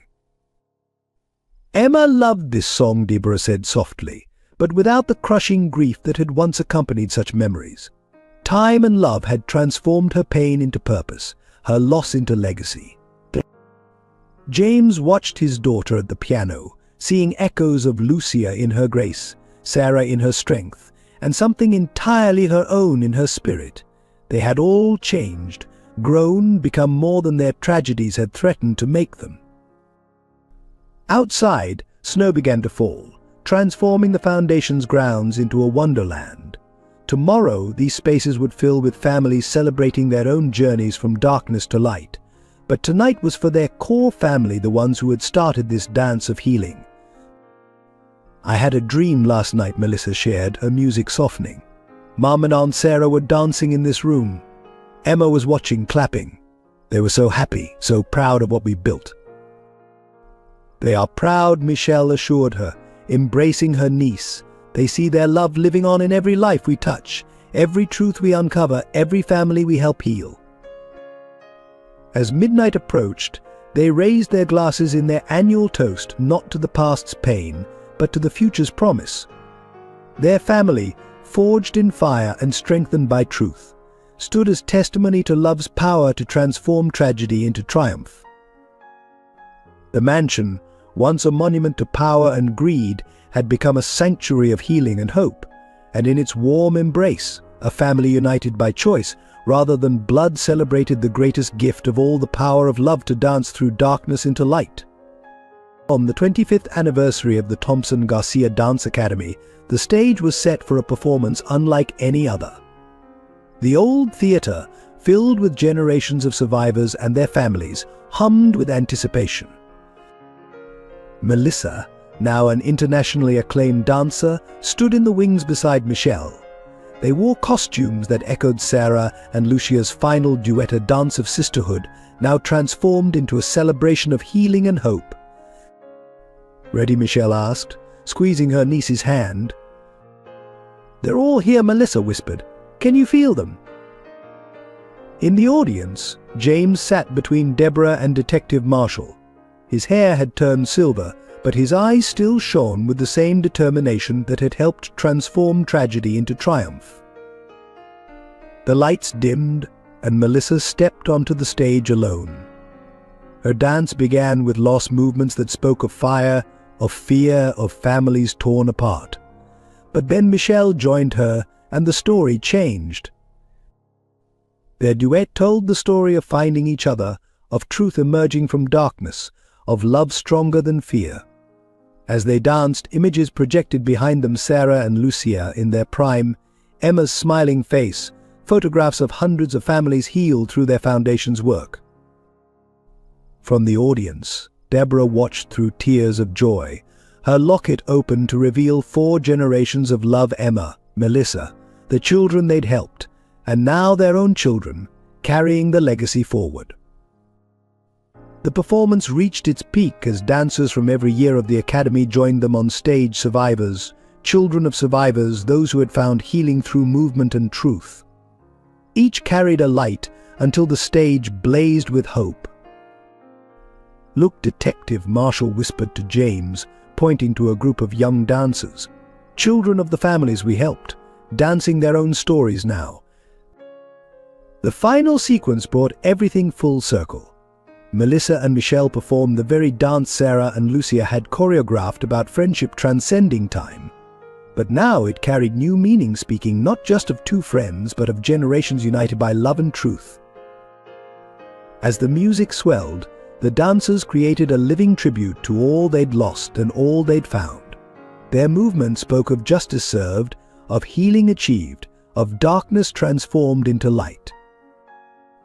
The performance ended with a gesture that left no eye dry. Every dancer turned to face the photographs of Sarah and Lucia, raising their lights in tribute.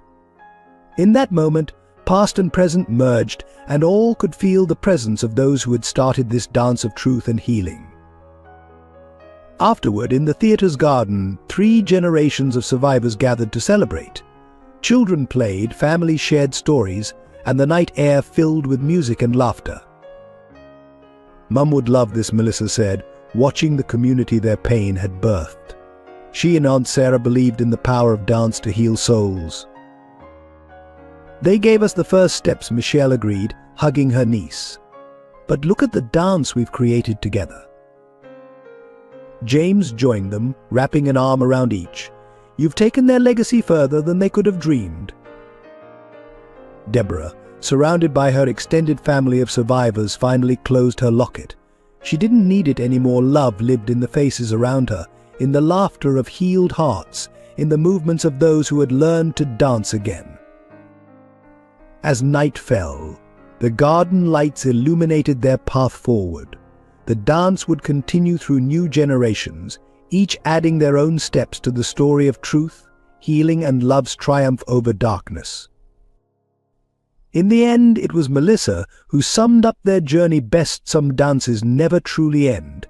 They just keep growing, healing, transforming, one heart, one truth, one family at a time." Dear viewers, thank you for joining us on this emotional journey of love, truth, and healing. If this story touched your heart, please take a moment to share your thoughts in the comments below. We'd love to hear how the Thompson Garcia family's journey resonated with you. Don't forget to subscribe to our channel for more powerful stories that celebrate the triumph of truth and family bonds. Hit the like button if you believe in the power of love to transform darkness into light. Share this video with friends and family who might need a reminder that healing is possible and that some dances never truly end. Your support helps us continue creating meaningful content that touches hearts and changes lives. Thank you for being part of our storytelling family.